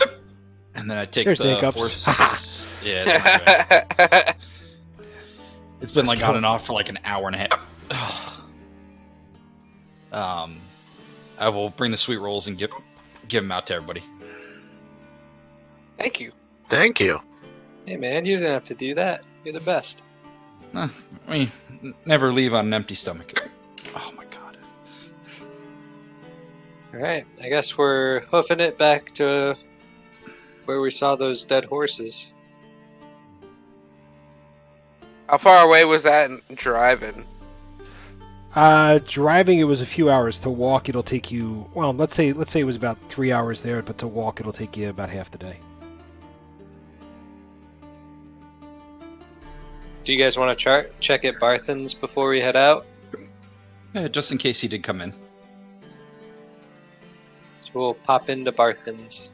Alright. So you pop your head inside and you go speak to him and ask if you've seen Gungar, and he kind of shakes his head. Says, "No, I haven't heard from him yet. But I wouldn't worry. Odds are he'll be here in a few days." Okay, well, if he happens to come by, just let him know that we'll meet him here in a bit. We're just gonna go check out a trail that hopefully leads to nothing. Oh, sure. No problem. If you've been up all night drinking, maybe you should rest a little more before heading out. Is that 'cause Or of my hiccups? I can teach you. Yeah, motherfucker. Or I can teach you. I can teach you my an old family trick of how to get rid of the hiccups. Is it hold my breath?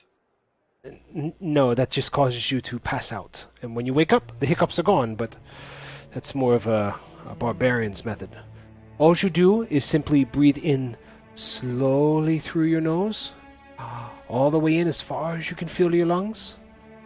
Slowly back out through your mouth, and repeat it over and over. In, out, over and over, and it'll reset your hiccups. Just be cautious not to blow in other people's faces. Anyway, I haven't seen our friend Corvair here, I haven't seen our friend Gungren, but if he happens to come by, I'll let him know that his wagon companions were here looking for him.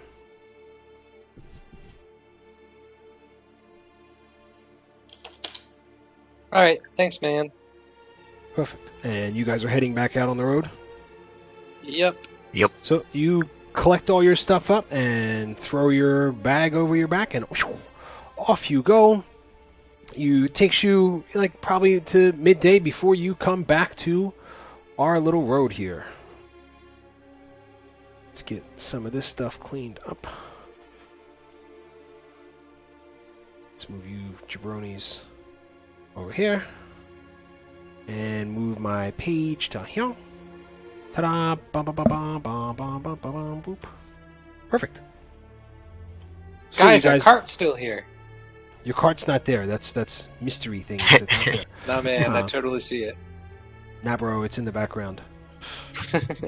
I can't get rid of it. Same thing with the horses. Have been the one that Gorgo has moved over here is still here. The other one is also kind of pulled off to the side. That's the one with the big kind of chunk out of it from our friend who decided to nick some stuff from it.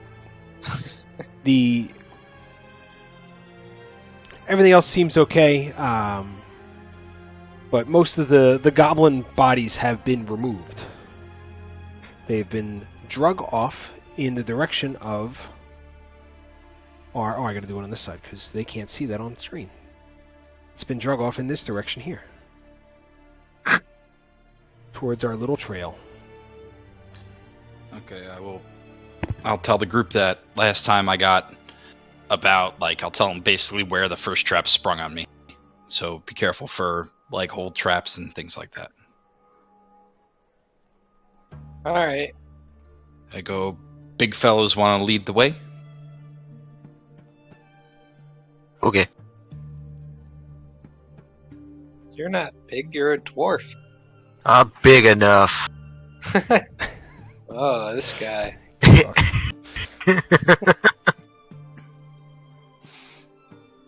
Okay, and we're walking. So, what is the marching order? I already know Thorin's out front. I've got a motion for Gorgo. What? He's literally Please stuffing his face. follow. I'm gonna be in the back. He's obviously eating his sweet roll as he goes.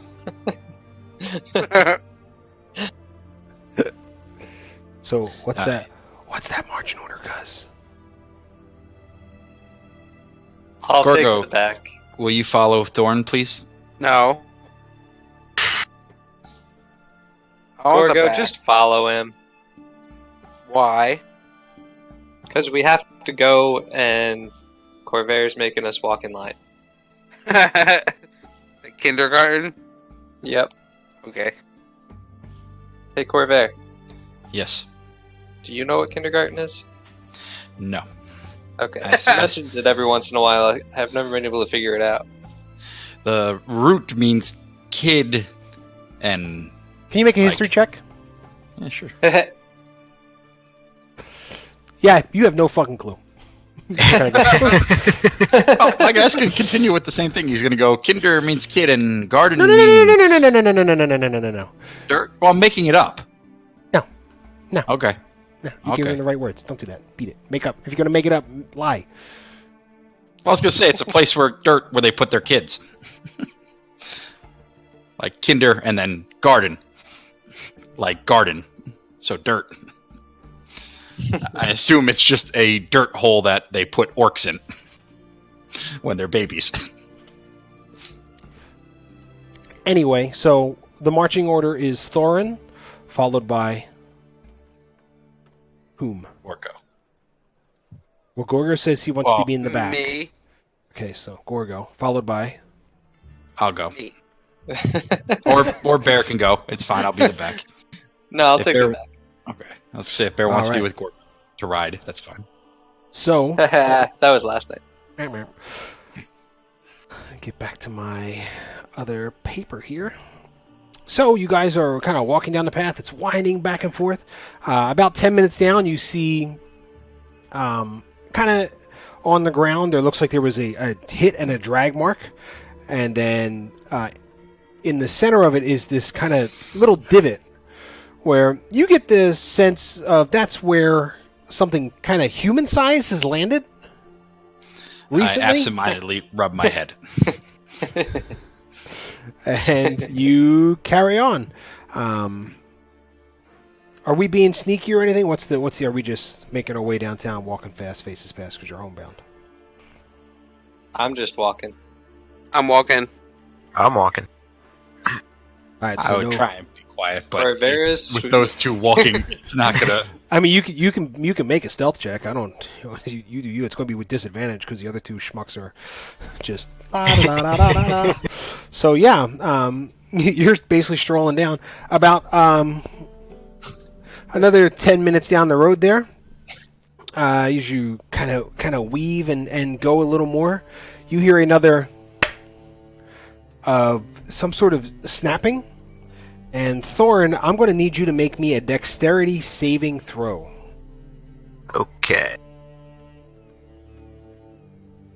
So on your character sheet, type where it says up top, should be a dexterity saving throw. Perfect. So yeah, there is a snap, and these two little platforms drop down, and just a bunch of dirt and leaves kind of get scattered, and you fall. Can you roll me a 1d6, please? Now, on the left-hand side, you'll be able to see like the pointer, the paintbrush. The second from the bottom is a little dice. Yeah. If you mouse over that and then mouse over where it says D6 and click on that, it'll roll the D6 for you.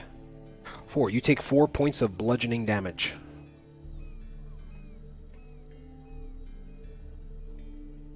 So subtract 4 from your health there, buddy. You can either do that on your token by left-clicking in the red bubble, subtracting the 4, then hitting Enter, or you can do it on your character sheet manually. Alright. So yeah, you're able to kind of wind and wind and get all your way down, and as you're, oh no, sorry, you're in a pit. It's not too deep, but it's slanted enough that you'd have to kind of work your way to get out of there. I take the rope out of my pack and hand one end of it to Gorgo and throw the rest down to Thorn. And then I look at him. I think Bear's gonna have Yep. to judge move Gorgo. Oh, he's back. What? Were you paying attention there, Gorgo?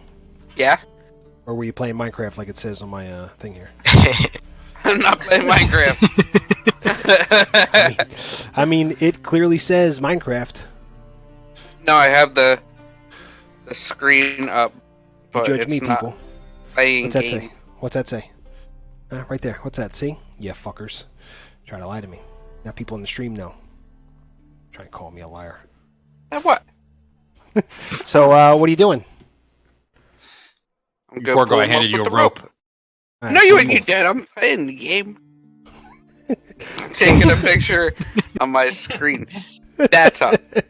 I heard it. So you grab your you slow the rope down and you kind of pull Thorn back out, and the only thing that's really bruised on him is mostly his ego. But it's downsized. If I open this, Damn it's it. going to open it up on. Hold on one I'm second. going to take my rope back and coil it back up and put it back in my And pack. make sure there's no stuff on it. All right. This is what he claims is on his thing, which is clearly showing fucking Minecraft.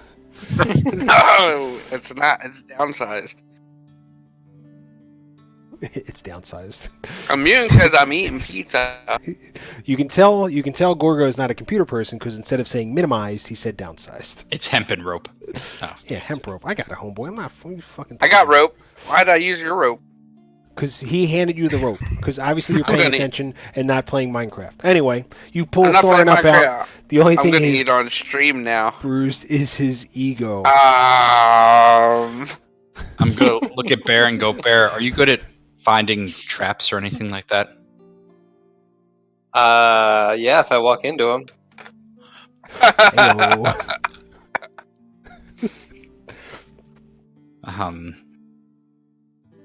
I'm gonna go, okay, we need to be on the lookout for any more traps. So Okay. as we're walking, can I roll a perception to look? Yeah, whoever wants to look for traps, I need me a perception check. Am I first now? You are not first. Thorin is still first. Hey, look. I'll let Bear do it because I figured a halfling will probably be able to see traps better than any of us. All right. Uh-uh. Let's go to Why? see Because I'm traps. closer to the ground? Jesus. Oh. No, you could probably tie your shoes without falling over. Compared to fair. these two. That's fair. My guy- Gorgo wears flip-flops. My guy has decided you are the brains of literally the other two. Well, I just met Thorin. He's kind of on his own. Anyway, so you kind of move your way down, and you have the short, close to the floor guy kind of looking around, and he's able to kind of spy everything without being an issue. And you manage to walk all the way until you can see a little cave mouth opening. Let's get. I'm gonna go re-stealth again, if that matters. If you want to be sneaky, give me a sneaky check.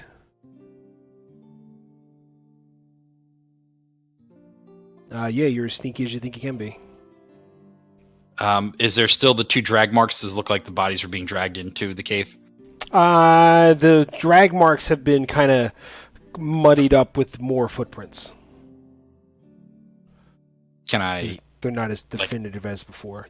I just told you can see them. Okay. They're just not as defined as before. Do they look human? Do they look... They're small. Okay. Alright, so it was Gorgo.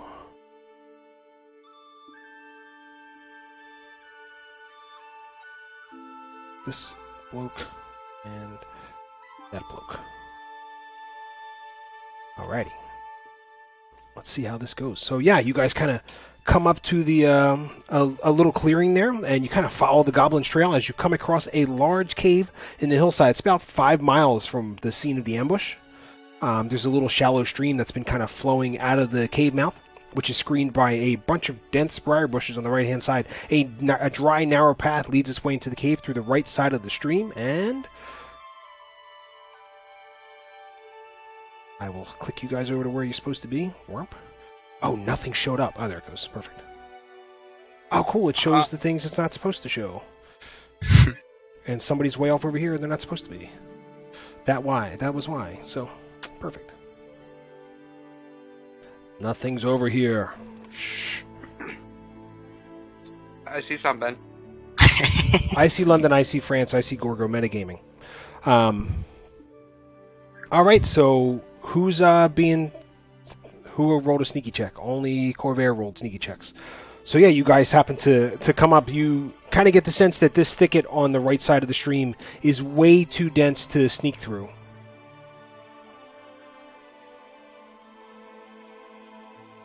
And we have managed to lose Gorgo's token. No, he keeps putting it underneath mine. Yeah, please don't do that. Thank you. I didn't do nothing.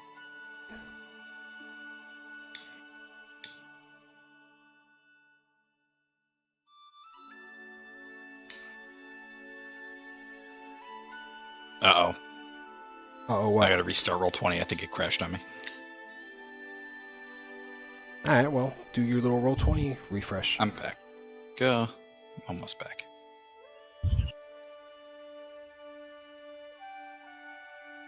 Okay, I'm back. Alrighty. So, what do you want to do? Look at Thorn or Gorgogo. Do you guys want to take a peek in the cave? Is that the cave up there? This is the cave mouth opening right here. Oh. Yes. I'll let go if Gorgo leads.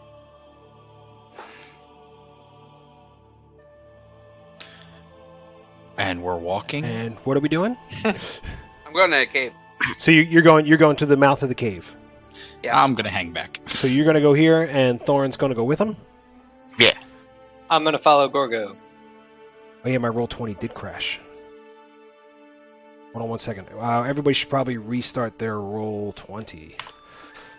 With all the unnecessary moving around that people were doing earlier. That's the new thing. Oh yeah, I only see 2 people in here for roll 20. I see Corvair and Thorin. I'm restarting. Yeah. I'm back. Yeah, it doesn't like roll 20 has been very buggy recently. It does not like when people do too many actions at once on it. It just shuts it down. It's a problem. Roll 20 is going to fix it, but they don't care.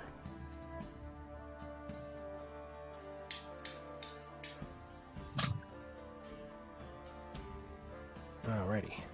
Let's open that back up. Click on that. Click on that. That. Go back down here where I can see you guys on my screen. You are on the stream screen, and we're back. So, as you guys happen to walk along the side here, you can see 2 little goblins kind of chilling out behind the little thicket there, and they don't seem to be paying too much attention to you. You haven't really made enough noise for them to take notice, and they just seem to be kind of sitting there arguing over or playing with something close to their feet. Oh, I was supposed to follow Gorgo. Oh, you were following Gorgo? Okay, perfect. Yeah, I'm the only one who's kind of hanging Right back. about there? My bad. Yeah, sure. I would maybe walk to here, but I'm waiting for them to go inside. That's fine. So what do you want to do? I want to ready my crossbow. Do you have a crossbow? Yes, I do.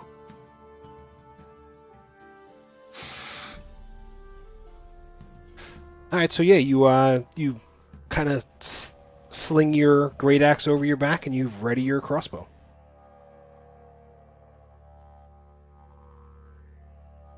What else? Wait, I gotta get my character sheet back up now. I'll whisper to Gorgo, "You got these guys. I'm going inside." And I'll step past it. All right. As you step past them, you splash your foot into the water, and the 2 goblins go, and they spin around. I shoot him with the crossbow. Okay, you can shoot this guy here, or which one you want to shoot first? Then we'll roll some initiative. I'm gonna shoot that guy. All right, make your shot.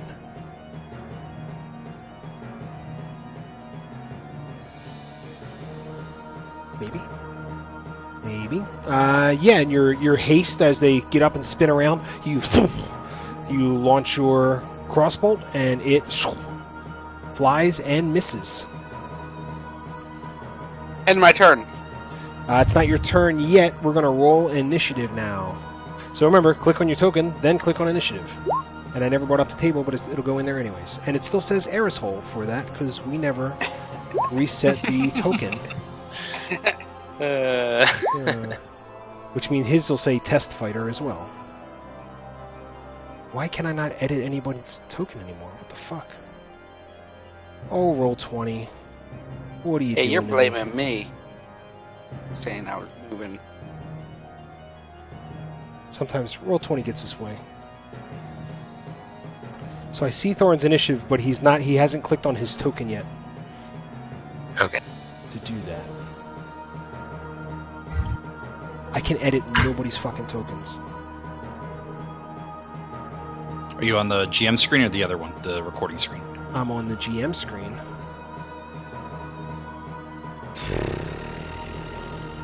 Oh, roll 20. What are you doing to me? Telling you it's time for duck game. Yeah, right.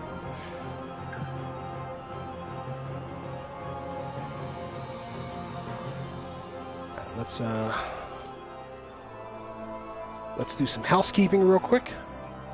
Then I'll get right back to you.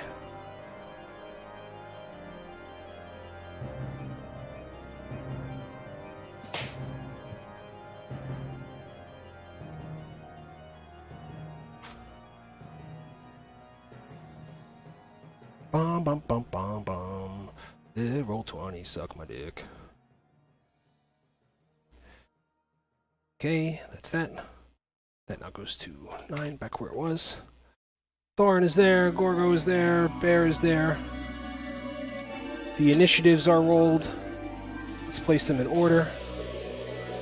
And let's do it to it.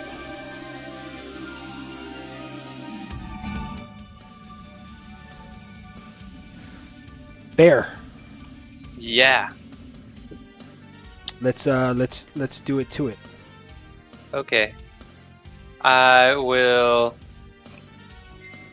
use my bonus action to give Bardic Inspiration to Gorgo.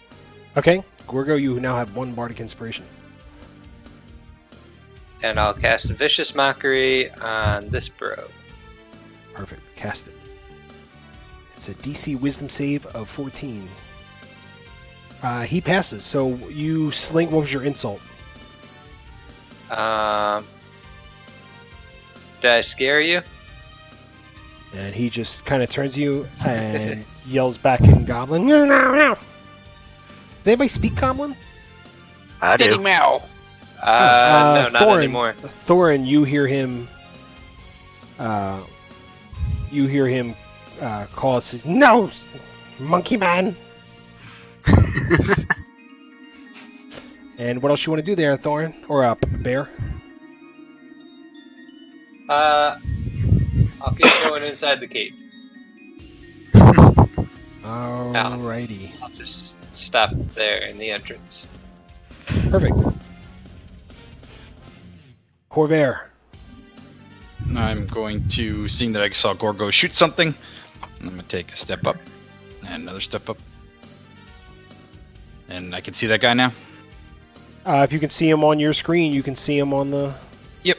So I'm going to cast Firebolt. Alright, cast Firebolt. 12. Nope. Doesn't do it. So, because the briar patch is there, and he's kind of ducked down a little bit with how small it is, you launch your Firebolt, and you have gone 0 for 3 on your Firebolts. And my turn. Perfect. It's the Goblin's turn. Our one Goblin friend here draws his short bow and shoots it over at Gorgo. Yeah. And Gorgo takes 5 piercing damage. Hey, Thorin, you're breathing in your microphone. Yes, sir. Bum, bum, bum, bum, bum, bum, bum. And the second Goblin kind of looks past his first one, goes, draws his short bow, and also takes a shot at Gorgo. God damn it. It's 8 piercing damage.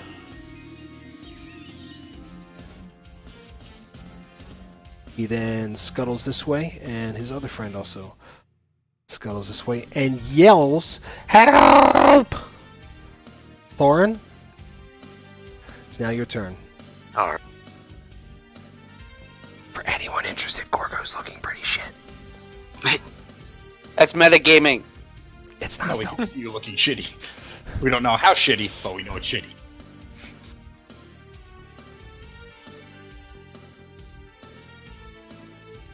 So what are you doing there, Thorin? I'm gonna head down to this goblin.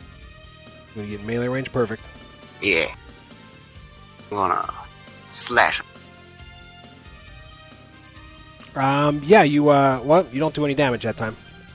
You pull your longsword up and you kind of slash at him, but because he's so small, he kind of ducks out of the way without it being too much of an issue here. Okay. Yeah, my turn. Alrighty. Gorgo. What? It's your turn. What? Um, Totally paying attention. Totally not playing Minecraft. I'm not playing Minecraft.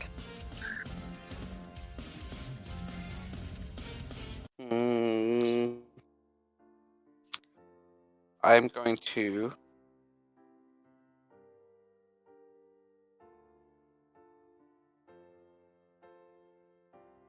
Damn it.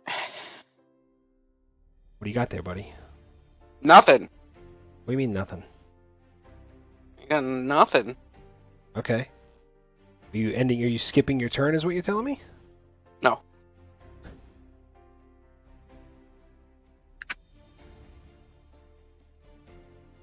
And we're playing. What do you got going on, bud? Why are you rushing me? If you weren't playing Minecraft, you would know what to do. You would know. I'm not playing Minecraft! You'd be ready to go. Said again, I'll go play Minecraft. I think I'm gonna go. How deep's this water? Oh, it's not that deep at all. You're able to move through it. I'm gonna go. I think I'm gonna go into the water and just collapse. And my So turn. you're laying down.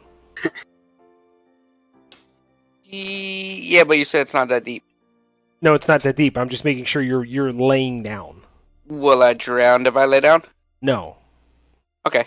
Then But yeah. you're laying down, going prone, just so you know if you want to move, when you go to move, you're going to have to use half of your movement speed to stand up. Yeah. All right. So, yeah, you're laying down. It's a bold strategy, Cotton. Let's see how Let's see how it pans out. I mean, all right. Okay, Bear. Figure it out. I see Gorgo collapse behind me, or I guess I hear him. So I'll head back. Gorgo, are you okay? Can I talk? You can exchange a few words. This whole thing's supposed to take roughly a few seconds. No. No, I'm not okay. Okay. So yeah, Those when you get to him, you see 2 arrows sticking in him, and he's pretty bloody. I'll be like, those bastard goblins, I'm going to cast sleep on the first one. Well, it's a 20-foot radius, so I know. that's fine. All right. So you're 20 feet from here, right? Yeah. Okie dokie. So in range of order, current hit points. So let's get back here. So you hear just to your right. You hear Gorgo go, and he falls asleep. And as he falls asleep, I'm like, shit. Because I realize that I messed up. Yeah, you're within the 20 feet. So this when you put the thing, he starts to kind of rub his eyes. He's feeling a little sleepy. He falls asleep. The second goblin behind him also starts to feel a little fuzzy. He's kind of rubbing his eyes, and he's like, oh. When you see Thorin kind of stretch and put his shield down and put his longsword down, he just kind of nuzzles up, and he also falls asleep. You give a small yawn, but ultimately are unaffected. Oh shit, that was close. Yep. That'll be it for me. Alrighty. Corvair. You've watched from where you are. You've seen Bear go kind of take his hands and kind of do some stuff. And Gorgo, you've seen Gorgo lay down in the stream and just take a nap. I'm gonna come here. Can I see anything? Oh, there it is. I had to click. Yeah, you gotta move over there. Yeah, so as you come around the corner, you see everybody else asleep. I go, what the fuck did you do? I got a little flustered. Can I kick Thorn as a bonus action? Yeah, no, that's a free action. Okay. I'm gonna kick Thorn.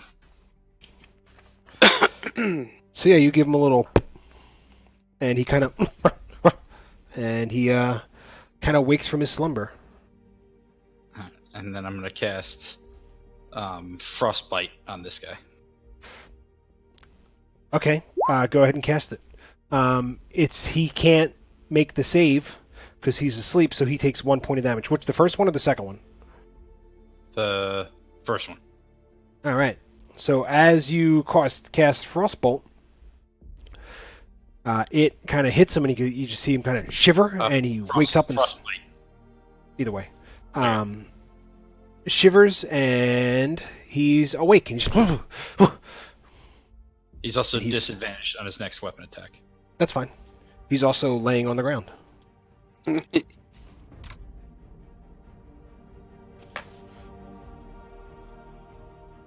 That's it? Yeah, and I end my turn. That's the actual thing. What? What do you... Oh, you link the spell? Just so they can see what it is. Those at home. Those playing the home game can see what it is. It's Goblin's turn. This Goblin's kind of rubbing his eyes, and he kind of wakes up and he sees everybody kind of standing there, and he stands up, and he turns around, looks at his friend, he kicks him, and he just goes, "Mah!" and points, drops his short bow, draws his scimitar, and chops at our friend Thorin, who's laying on the ground. That's a 23, so that's going to hit. Thorin, you take 5 points of slashing damage. Our other friend we all here, gonna die? Well, that's kind of the idea. So, this guy kind of stands up and kind of shakes everything off and draws his bow and looks straight at Corvair, who's standing up, and launches a short bow attack at you. That'll hit. It's 7 piercing damage. And I go night-night. So he pulls it back, hits you in the chest, and you kind of stumble, and you fall to the ground, unconscious.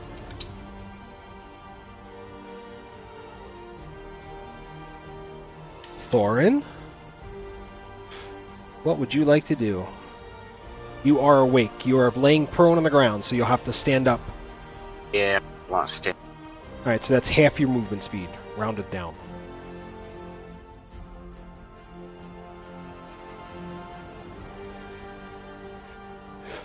What would you like to do now that you're standing? I want to get out of it. You want to get out of there? Yeah. All right. If when you go to move, this guy right here has the opportunity to make an attack of opportunity against you. Yeah,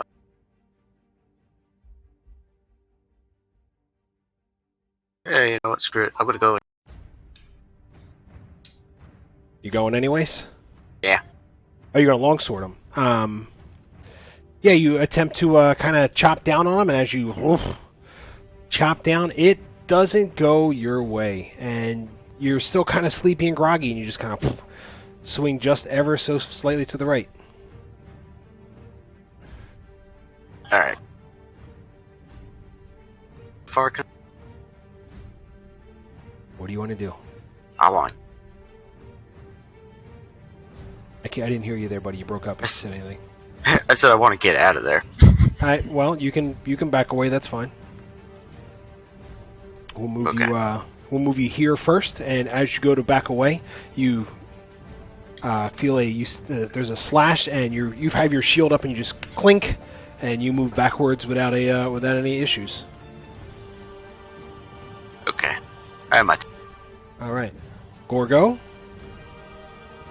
I'll fall asleep. you're already asleep, my friend. I want to wake up. Nope. Bear. I'll kick Gorgo so that he wakes up. Yeah, you kind of kick him, and he kind of sticks his head up out of the water and kind of gives a couple little coughs as water kind of runs out of his nose, followed by a little bit of blood. I will cast. Oh wait, is that the one I wanted?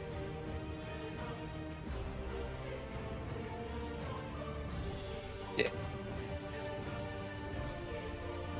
Yeah, that's what I want. I want to cast Dissonant Whispers on this guy. All right, cast it. So that's just a it's just one creature within range. So yeah, he takes 12 psychic damage. So he just kind of he grabs at his ears and kind of shakes his head, and you see his eyes kind of roll back in his head, and he falls face forward, deaded. I don't know if it makes a difference, but he's supposed to make a Wisdom saving throw. Oh, that's right. That's right. We'll have to let me go into your thing here. Yeah, I can't link it for some reason. I'm pretty sure Dissonant Whisper is higher than. What's your spell save DC? 14? Yeah, you're fine. Should do it now. There it goes. There we go. Oh, because I clicked the wrong thing. Gotcha. Nope, I adjusted it so it says it. Yeah, he's taking sleepy nappy nunu time. Yay! Is he And I'll sleeping use- or dead? He's dead. His brain exploded. I'll use my bonus action to give Bardic Inspiration to Thorin. There it goes. Now it's set. So yeah, Thorin has Bardic Inspiration. Remember to mark it on your sheet. Corvair, I'd like to make what a are you death doing? save. You're gonna have to make a death save, my man. Give me Yeah, that death that's save. Mark 1 in the negative column. And I have my turn. It's the goblin's turn. He's not quite sure what to do. He's kind of nervous and panicking. He's shaking, and he draws his short bow and launches it over at Bear. Oop, that's the wrong one. Oh no! Because of all his shaking, he launches it. He's seen this guy. You said something to him, and he died. And he's super nervous, and he's just screaming, "Help! Help! Help! Help!" Thorin.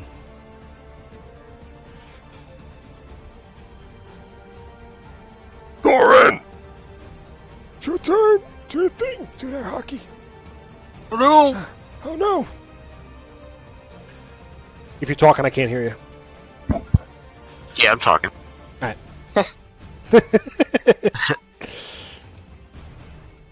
What are you doing there, champ?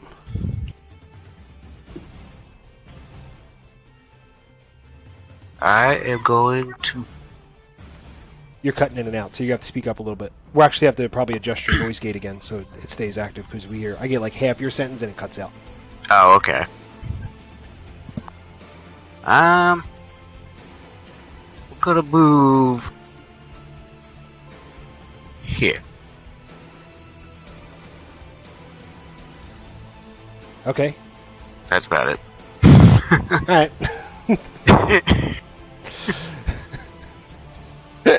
I'm gonna move. I'll just do this. So there are other actions you can take in combat. You can use the help action, which will give advantage to the creature you're trying to help. You can use dodge, which makes attacks against you disadvantage. That you can cast a spell, you can search for things just to kind of get you where you want to go. Okay. So you just want to stand there? Yeah. Mm-hmm.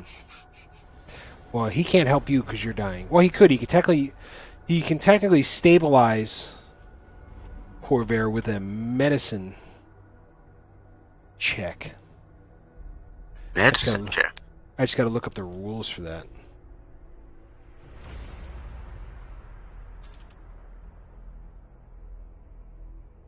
So I don't remember.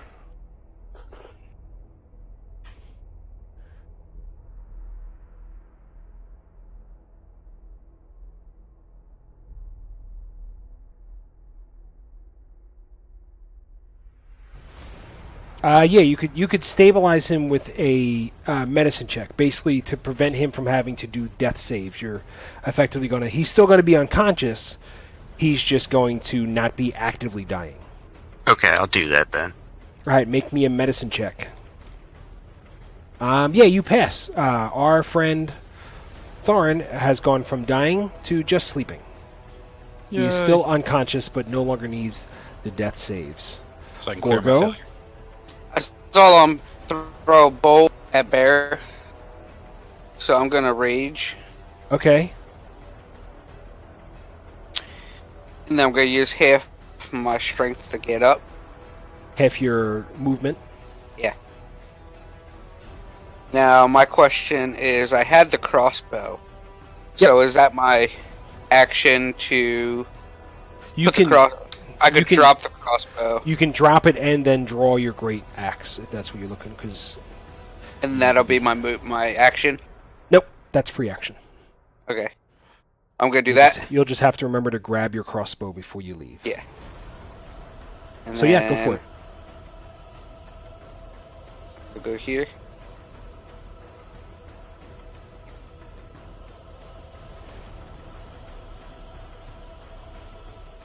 And what you want to hit him? You want to great axe him? Yep. I can't hear you if you're talking about. You're pretty low. Yep. So yeah, hit me with that great axe, son. So you, after waking up, you kind of rub your eyes and you're still feeling pretty weak. You just go "Ah!" and run at this thing, splash through the water, kind of step over top of the passed out Corvair, and woof, take a big old swing. And you cut some chunks of their briars, but you don't hit the goblin. Unfortunately, he manages to duck out of the way just in time. Oh shit. Oh shit. Bear. Oh wait, sure, your turn. I'm sorry. Yeah. Unless you're all finished. Oops. And end my turn. Perfect. Bear. I'm going to cast Vicious Mockery on the goblin. What's your insult? My insult is... Hang on. I just saw one that I really liked. I just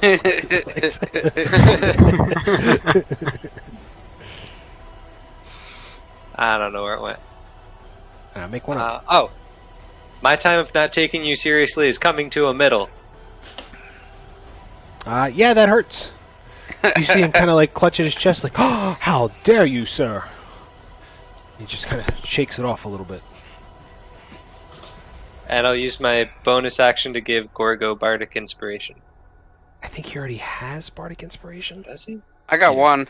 Yep. So yeah, he's already got it. I'll give it to Corvair, because why not? Yay. Yeah. What's it?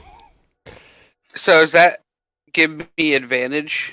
No, it lets you basically add. You can A make a 1d6. 1d6 to your roll. Oh. Anyway, Would that have helped me in my last predicament? potentially, Good. but we're kind of past that already, though, buddy. Well, I don't know what it does, so I know. Well, you could have asked, and we've gone over it a couple times, but it's okay. I was We'll too get busy playing Minecraft. I know you're too busy playing Minecraft. Corvair, you're not dying, but you're not doing anything either. It's the goblin's turn. The goblin basically is pretty panicked and drops his short bow and kind of puts his hand up and just starts backing up, going, "No, no, no, no, no, no, no, no, no, no, no, no, no, no!" And he's kind of slowly backing away, and he steps all the way as far as his thing will go. You can take an attack of opportunity if you so desire, Gorgo. Hell yeah! Well, fucking make that attack of opportunity, dog. I gotta get my paper back up. Damn it! Bardic Inspiration. Oh yeah, Dang. that's a meta game. I would use my Alright, roll me a Bardic one. Ins- Roll me a 1d6.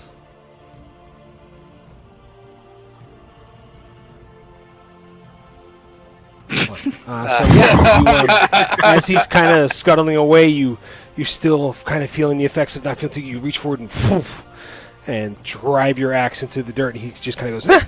And he kind of scuttles back a little farther. Damn. and he's yelling no, no, no, no, and he's kind of waving his hands back and forth. Thorin.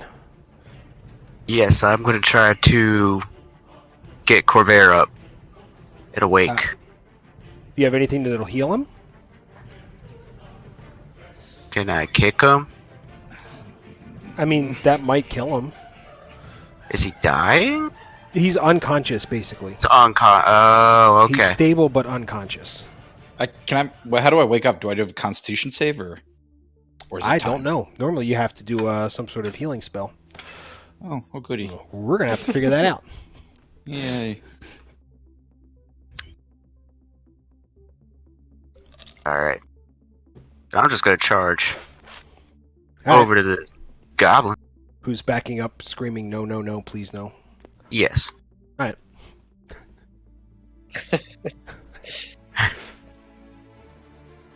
Am I good here? Now where you want to go? Yeah. Yeah. Make an attack with advantage.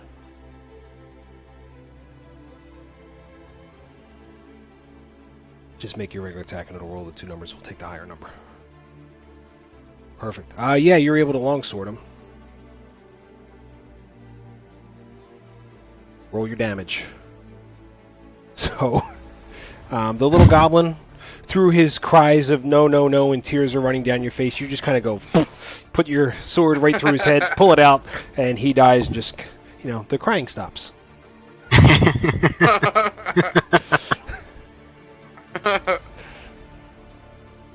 Yay! Yay. Bum, bum, bum, bum, bum. Okie dokie. I'm gonna go pick up my crossbow. Alright, yeah, you can go, you kind of go around, you pick up your crossbow. I'm just going to lay there. That's pretty much what you're doing. That's pretty much your job right now. I feel very familiar. We've been in this situation before. Yep.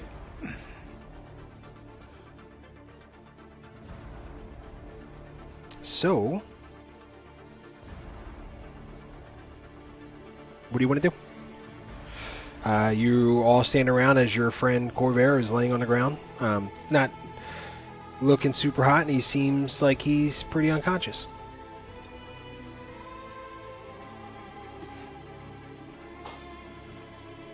Guys, he's not take a doing long too well. rest. You want to take a long rest? Is that what you want to do? That's 8 hours. Will that fix him? Technically, yes. But we're sitting outside of a goblin's cave, potentially. Well, I'm gonna die. Yeah, we should probably leave. Yeah, let's leave him here. No, we should take him with us. But we should go. Hey, Gorgo. Yeah. You know how you carry me on your shoulder? Yeah. Can you carry him on your shoulder? Yeah. Okay. Can you? Yeah. Make a strength check with disadvantage because you're feeling like shit.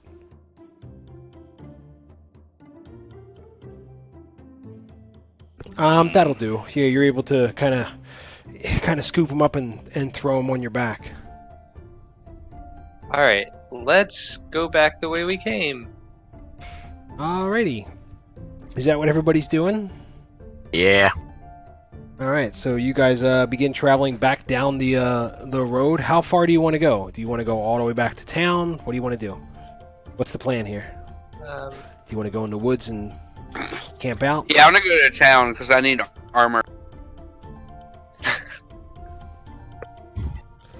Gorgo has spoken. We are going to town.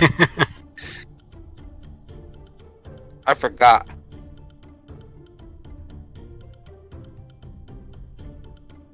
So we're going to go all the way back to town? Yep. Alrighty. Are we going to... Gorgo, are you going to carry him all the way back, or are you going to switch off?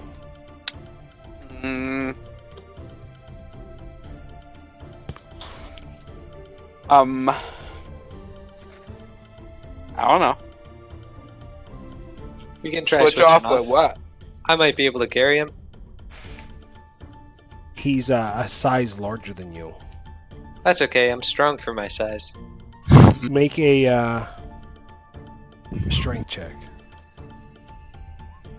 Yeah, you've tried to grab him.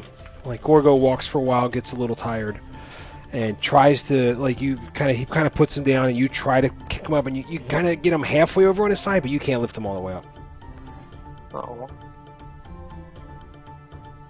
Thorin, can you carry him? Yeah, I could try. Well, Share the load. you're feeling pretty shit too, so let's get a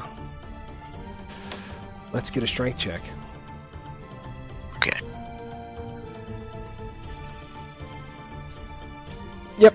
You're able to kind of grab him, and with the help of Bear, they kind of get him up on your shoulders, and you guys are most of the way back to town. As you happen to get back to the crossroad and kind of work your way down, people in town see you carrying an unconscious body, and they rush out to help you. Let's actually get back to the Fandolin page.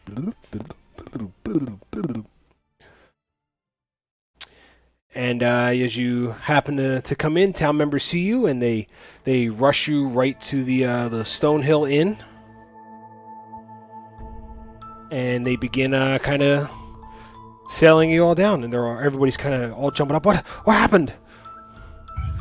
Goblins. Ah, goddamn goblins! Yeah, they were no joke. Apparently Yeah, not. they were no joke. Apparently not. So you all should rest. Yeah, but we should get a good night's sleep. Again. Again. Yeah. Is that what we're going to do? Yeah. So it's taken most of the night to walk back. It's fairly dark at this point. You guys are able to get everything set up and take a full rest. Is it gonna be money again? Or did they feel bad for us? No, it's going to be 10 silver pieces each. Damn it, Gorgo.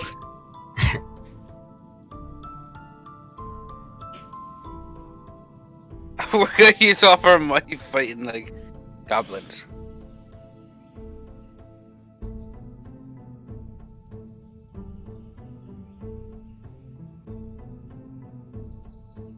I'm done. Am I awakened? You are awakened. Full hit points, or Yep.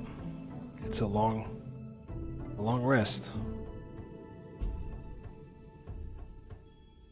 Thorin, do you know that you get all your hit points back? You regenerate anything, any rages you had, any of that stuff's not regenerated. All your bardic inspiration has been wiped out. It's been longer than 10 minutes. Oh, okay. I gotcha.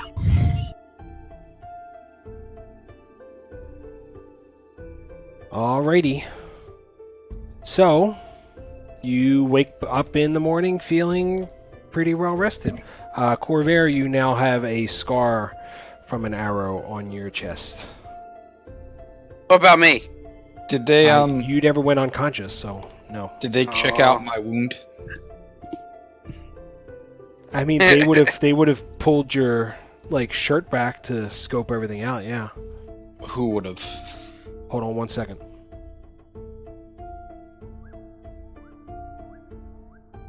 Don't talk. We have to go silent for a second. Shh. Secret time.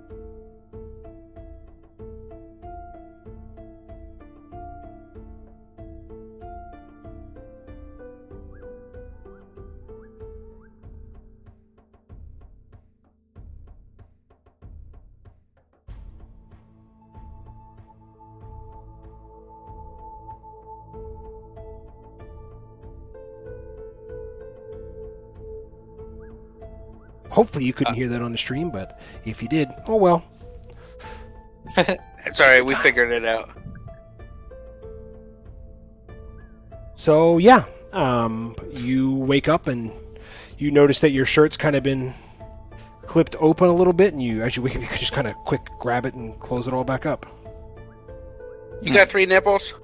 I'm gonna check. I'm gonna check to make sure my books and my journals weren't looked into. Yeah, you search over that, and they didn't give 2 shits about your journal. Okay.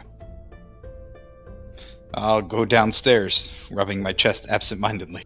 All right, and then as you go downstairs, the barkeep kind of gives you a little bit of a weird look, but doesn't say anything too much.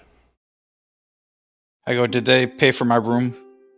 Yes, your room and was paid for tonight. Thank you. Oh, fuck. Hopefully I didn't get blood on anything. Who's paying for his room? Thank whoever healed me up. All I remember is getting a sharp pain in my chest, and then I'm back here again instead of the woods. We don't necessarily have a doctor here, but we, kind of I'll pay for the room. patched you up as best as you could, and we just put you to rest. We figured you would need it. Thank you. Gorgo. What? Can you make me one Constitution saving throw, please? I already paid for the room. I understand that. We're not paying for rooms with Constitution saving throws. What are we doing with that? You'll see. You'll know when you make the roll. You're good. Why? Don't worry about it. I am worried about it. You made me do stuff. Secret Dungeon Master stuff. You want to know, you got to be a Dungeon Master. I want to know. Well, tough shit. Tell me tomorrow. No. I wake up. So what do you want to do? I gotta go find... What's a lion shield coaster? The Coster? Yeah. So you kind of... Well, we'll have to have you not metagame it, since it's not... Let's say you go outside, and you're kind of, looking around a bit, and you see this little door here, and it looks like a little bit of a trading post. And there's a wooden shield, and it's got a blue line painted on it. As you kind of go inside, the owner kind of looks over at you. Hi. And does it say exactly what? Kind of looks over at you and says, "What can I help you with?" I want armor. Okay, I don't know if I have any in your size, but I'll see what I can do. What kind of armor would you like? Cow. Cal, so leather armor? Yeah. Fine. For your size, can I take a few measurements? Okay. And she kind of comes out and starts kind of doing like a tailored measurement. He goes, no, okay. And she's kind of looks back and says, I'll have to make some adjustments, but I think I could find you some leather armor. Okay, how much? It'll be 45 gold. Oh. I can't afford it. Yes, and unfortunately with that's the cost of goods, unfortunately. I could Have any cut you clothes? I could cut you a little deal. Clothes? Yes, we have a few basic clothes. They Do don't they fit offer me? any. They don't offer any protection, though. Oh. Okay. Let me see if I have any lesser things. Maybe I could stitch together some armor Used? for you. It's not necessarily used, but it'll be. It won't be of the best quality. It's just you'll have to give me some time to sew it together. Okay. I could And come back. She says, oh, wait right here. And she goes through the back and she starts kind of digging through some stuff, and you see her kind of taking things out, and you see like a pelt go on, and like another pelt, and some kind of leather straps, and some like a bit of canvas, and it's pretty shoddy, but it looks like it'll do. So if you give me a let me retake your measurements, and I'll write it down. And if you give me a day or two, I can have some armor fashioned for you. How much? It's a with having to put it all together, like 10 gold pieces. I don't have that much. Mm. I got I got 3. You have 3 gold? Maybe 4. 4. Oh, unfortunately, I wouldn't be able to think. Would you like? I mean, I see. If you're looking to maybe trade some items, I don't have any heavy crossbows. I could trade you your crossbow for the armor. For new? It'll be the.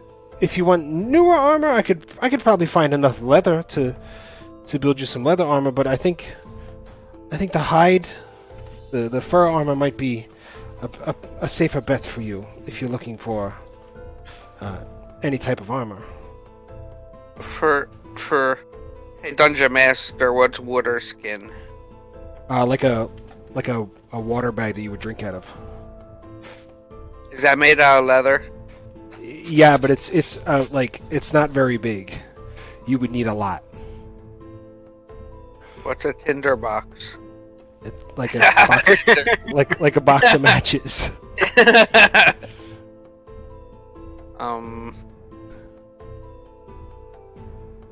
What's a trinket? I got. Whatever you want. It's from your background. Oh.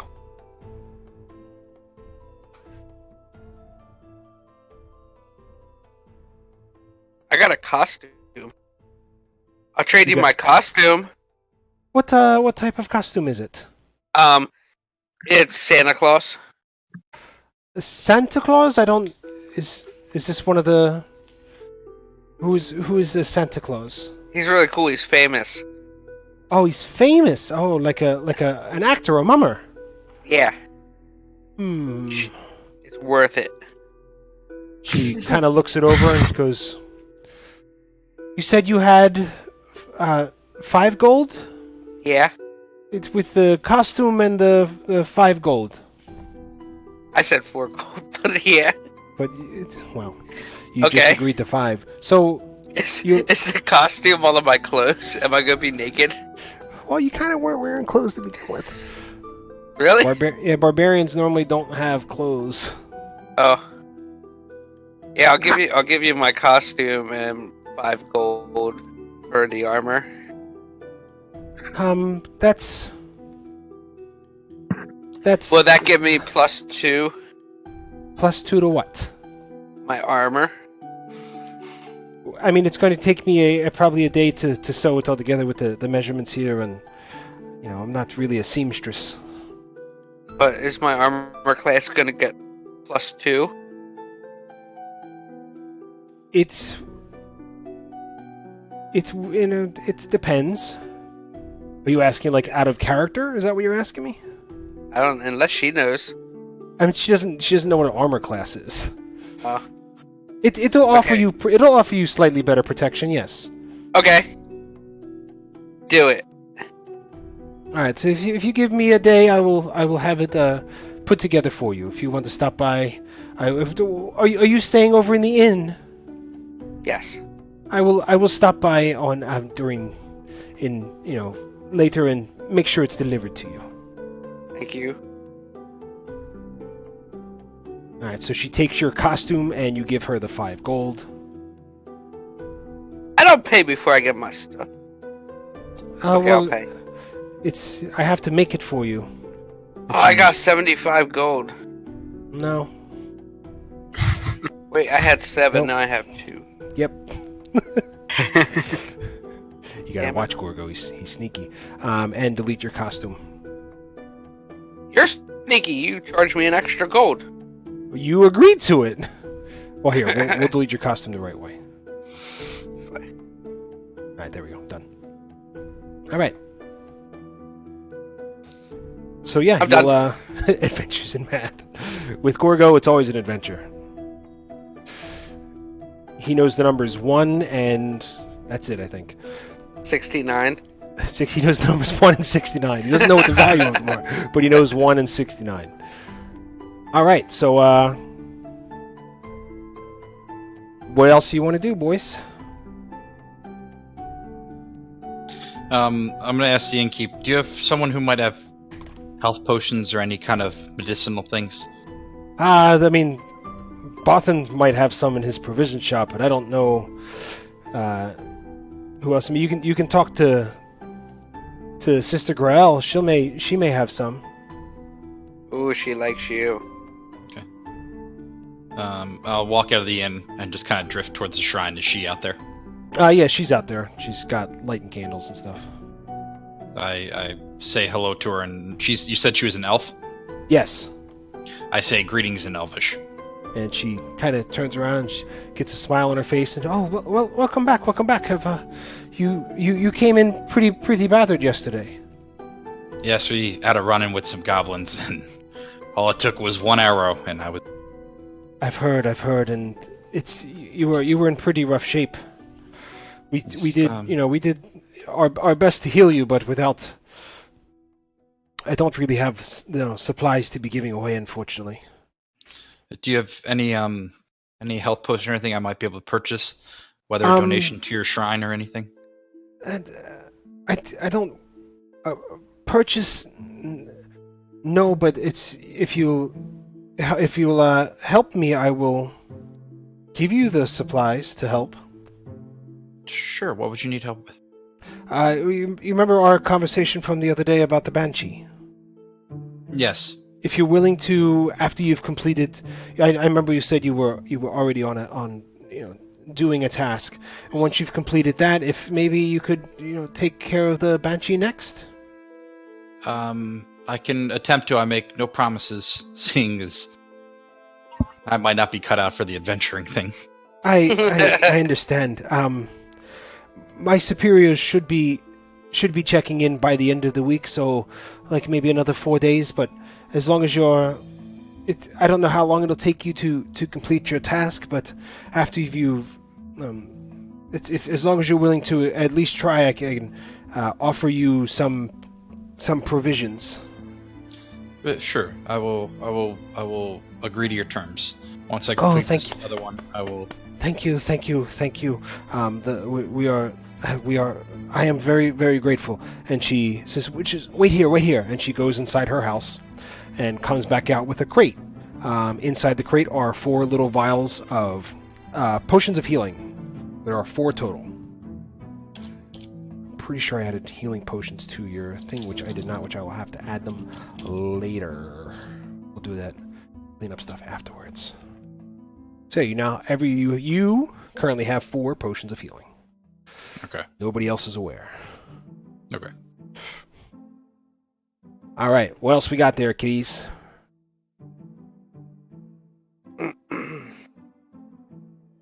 Nothing for me. What's a sleeping giant? I was going to see if Barthen's has health potions as well. Yeah, you can go check Barthen's. So you kind of go in and you start to kind of talk him up a little bit, and he kind of looks over and goes, "Unfortunately, I don't have any potions of healing on hand. Yeah. We could send for some, but it'll probably take a few days." Do you have any first aid kits or any actual health, like mending kits that could potentially I help may have injuries? a medical kit nearby. Let me see what I have. I don't remember what the cost of a medical kit is.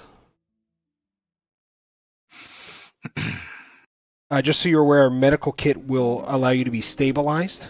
It has 10 uses. Taylor's Textiles. Give me a minute to... I think it's like 10 gold. They're not expensive. Bum bum bum bum bum bum bum bum bum bum bum.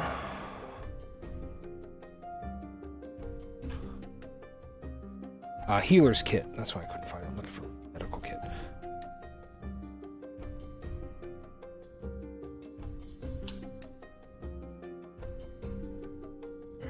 I see 5 gold. 5 gold pieces. So yeah, he's kind of digs through and he's able to find it. He goes, "Oh yes, here.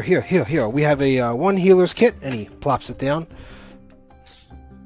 It's 5 gold pieces. I'll give him the 5 gold.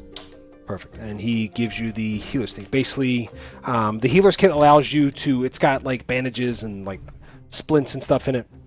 It has 10 total uses, so just mark on your, like when you write healer's kit, just write healer kit like 9/10, or put it in your little thing so you can actively keep track of it. Every time you use it, you can use it to stabilize a creature, but not heal a creature. It basically stops you from dying. Actively dying.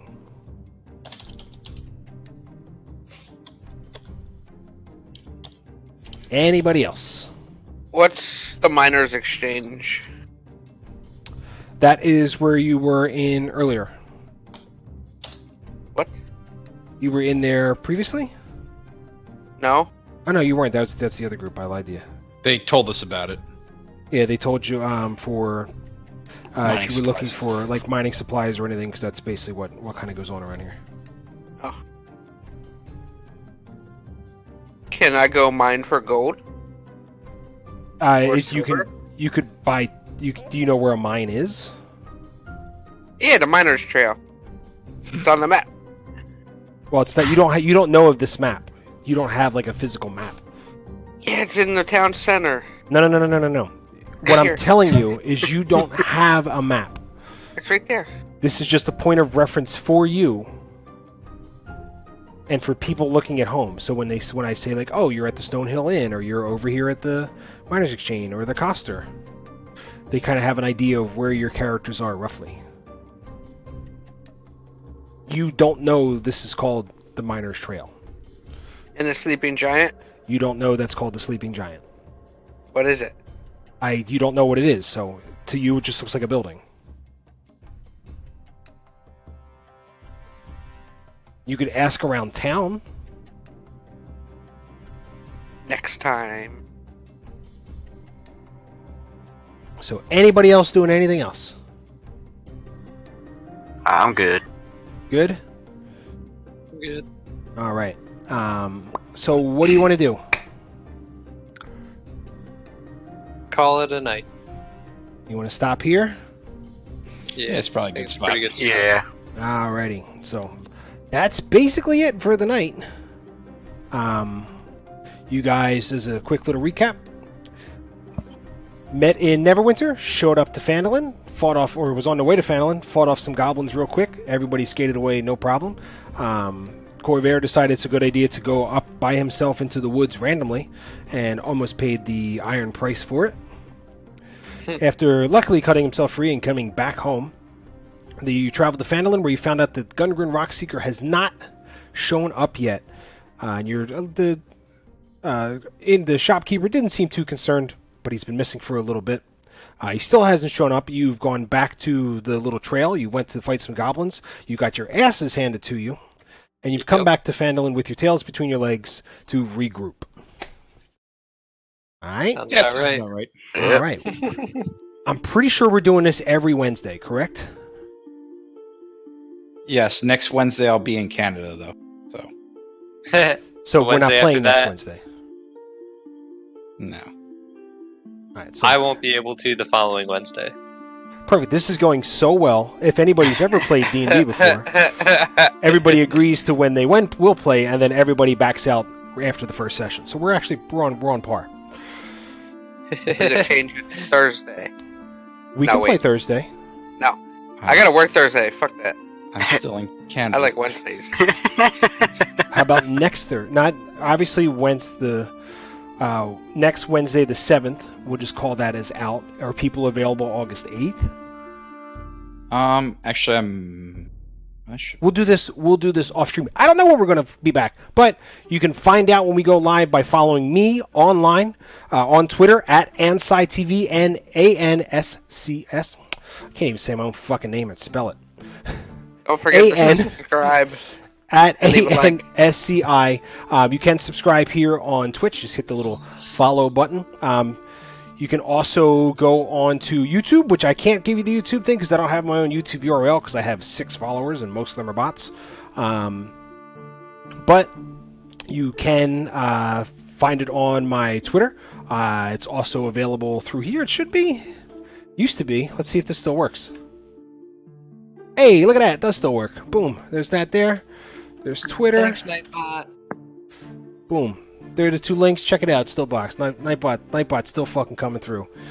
even though we haven't done the shit in a year. So videos, VODs will go up on YouTube probably in a day or so. I want to make some kind of splash art for it, and I will let you know when we're going to play again because these nerds have no clue. Did we get But any until XP? then, what we can do, you guys have a grand total of 300 XP to the. Oh no, I'm sorry. You already divided up the first 200 XP. You have 100 XP to divide up amongst the four of you, so 25 experience points each.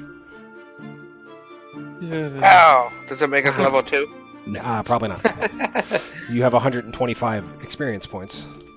Oh no, I'm Total? sorry. You should have 75 experience points total. I have 0. Yeah. Well, 200 divided by 4 is 50, plus 25, so 75. Yeah, everybody has a whopping 75 experience points. We done good. You did the best. You're still a couple hundred away from. I think 300 or 350 is the first level up. So you got a should bit. give us 300. I should, but I'm not going to. So yeah, remember, follow me on Twitter @AnsciTV, or click on the link for YouTube. You can find that also on my Twitter. Until then, good night, Nightbot. No, Night,